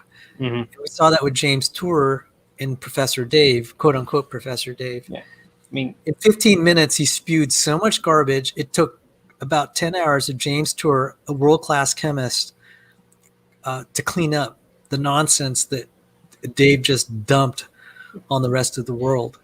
And that's the 10 hours we saw, not the 30 or 40 hours that Tor had to put in the background to get all the papers. Yep. And so, it just the presentation stuff took, 10, 12 hours of content, which, by the way, I'm very thankful for. So I in a sense, I'm very thankful to pseudo Professor Dave, because he did the entire world a giant service by putting out so much manure that James Tour decided, we're going to clean the manure up. I agree. I agree. Go ahead. No, I was just going to say, I saw that too. And I've seen Professor Dave's channel, and I'm just really grateful he did that. He woke a sleeping giant, It was, he spurred Dr. Tour into doing that. And like I said, that's a weapon in my arsenal personally. And I've directed people to it. Say, hey, you think that life can arise from non-life? Well, you could think that, but here you go. Watch this series and see how complicated it really is. So yeah, I'm glad Professor Dave did that. Yeah, me too. And then especially that Dr. Tour responded, because now it's going to be a lot easier for me to appeal, and a lot easier for Christians in college to be able to encourage one another, because they see a world-class chemist standing up to the entire field and saying, what you guys are doing is delusional at best. It's dishonest and fraudulent at worst, and called them out on it. And the people that actually know chemistry will see Dr. Tour's point.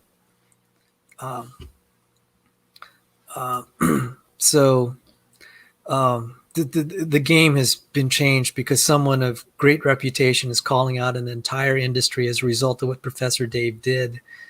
And I think it's going to stick because the chemistry students and the biology students that understand some level of chemistry will be able to articulate it, because now they've seen how an expert is able to tear apart the arguments.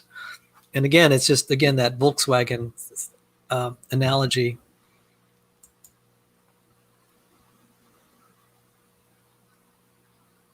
Yeah, so I really appreciate, in a sense, Dave doing what he did, because he he didn't mean to do this, but he seriously gave basically everybody who's not on board with abiogenesis a giant weapon for their toolbox. Yes, and you see, I didn't quite know how to frame the argument. I mean, I felt Dr. Tan and Dr. Stadler, I thoroughly endorsed their book, The Stairway to Life. But I'll show you the picture that I used to try to describe, to summarize what Dr. Tour. Since you came late, I'll share it again. Thank you. See if I have it here. Did you get to see any of the series? I watched most of the series over the various different nights. I actually listened to tonight's while I was doing homework. So I didn't get all of it probably, but I did get bits and pieces of it. Well, this is the picture. I said this actually describes the problem, is first getting the parts and then connecting them together properly. Yeah. And it's just being able to frame it in the chemistry. And there's some nuances here. And so for any of those that came late, I said the issue is that, I think in his image dropped off. The issue is that, here it is. Welcome back, Emery. Sorry about that. I was trying to open a new tab to look something up, and I changed this tab. My bad. Well, anyway, I was saying this is the basic problem that Dr. Tour was describing. You need all the parts for a cell, and you need to assemble it. And so this is a picture that he used. It's of a Volkswagen. And just briefly, the problem is not just the parts, but being able to get them to connect. And so all this synthetic chemistry that is done and then advertised as the solution to the origin of life, what they do is they're able to get some of the parts to connect, and they don't do a very good job of it. And they say this is proof it can happen with an undirected process. Random events can do what we do, and that's not honest reporting, really. And so all the chemical descriptions are just being able to take this analogy, this kind of metaphor, and use it in chemical terms. It became a very powerful argument. The Stairway to Life, I think, was extremely technical, and it was kind of hard to summarize what its main point was, because it had like 14 steps of all the problems. Each one would break the origin of life. And I said, but when I saw this picture and I thought about it, how can I describe what Dr. Tour said very succinctly in a word that we could elaborate later? And I'd say, this is the picture that did it for me. You need to manufacture the parts, and you need to assemble it. And a lot of people that resonates with people. And then you can just say, okay, here are some of the parts. And he was just going through each of the parts and how difficult it was. One thing that I did before you joined the stream was I was showing this molecule. Let me see if I could bring it up. I was saying it looks deceptively simple because it doesn't have that many atoms in it relative to some of the other things we might have constructed. And let me show it to you and the audience perhaps that hasn't seen it yet. Yeah, ribose, and see.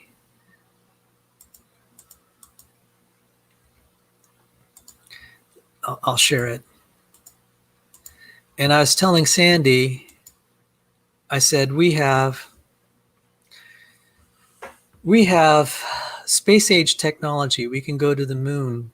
We send probes all around the solar system. We're able to build supercomputers. We're able to do genetic engineering.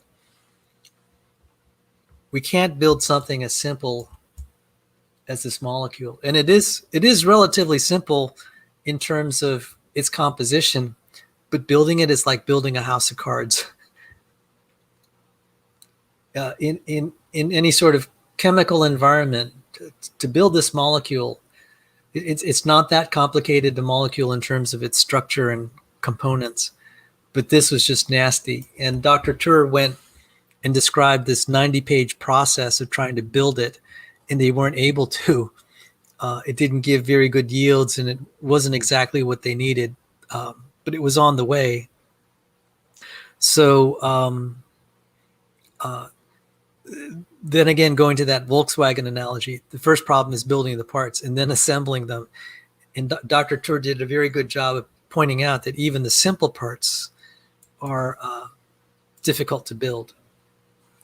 So Mark O'Connell, it's been a pleasure, and thanks for joining us. If you're signing off, take care, have a good evening.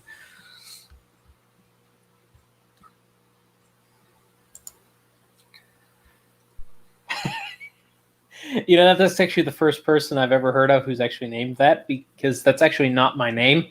I pulled a random. I essentially used a random name generator to generate my screen name for when I just decided I needed one. So, but yeah, so that's cool. That's cool. Well, gentlemen, I'm kind of running out of gas. I think we've been going for 3 hours, and it's been a delightful stream. There's still 9 people in the stream, and I'm very grateful for those who've hung on. Hopefully this isn't goodbye. We'll have more of these streams, and I don't know when the next live stream here will be. I'll have shows where I'll join in the text. I'll upload a show, and I'll join in the text. That's a little easier for me given my situation. So I'm going to wrap up. So, Emery, if you have some closing thoughts, and then. No, I'm not really. I came late to the stream, so I'll just kind of thank everybody for coming out, and hope everyone has a wonderful day. And of course, if you can't get enough of this stuff, LPP started streaming a few minutes ago, so you can meander over to see him. Oh, great. Okay. And it's one of the few times I actually wore green on St. Patrick's Day. I'd like to wish everyone a happy St. Patrick's Day. Andrew Kaufman, God bless you, and thank you for your prayers. I'll give you the last word before I finish off with some admin things. Well, I appreciate that, Sal, and I appreciate Emery and everybody on the stream and in the chat. Yeah, like I said, this has been really edifying for me and really encouraging in my walk. It's a long story, but I've had a rough time, and Sal especially, he's been really a guy to look up to for me. You know, he's if you look into his bio, he's an amazing guy. So I just want to encourage people to stay strong in the faith, and I do love you all from the bottom of my heart. Sorry, and I hope to talk to you all again soon. Well, with that, thank you, and God bless you all. Have a good night. At all.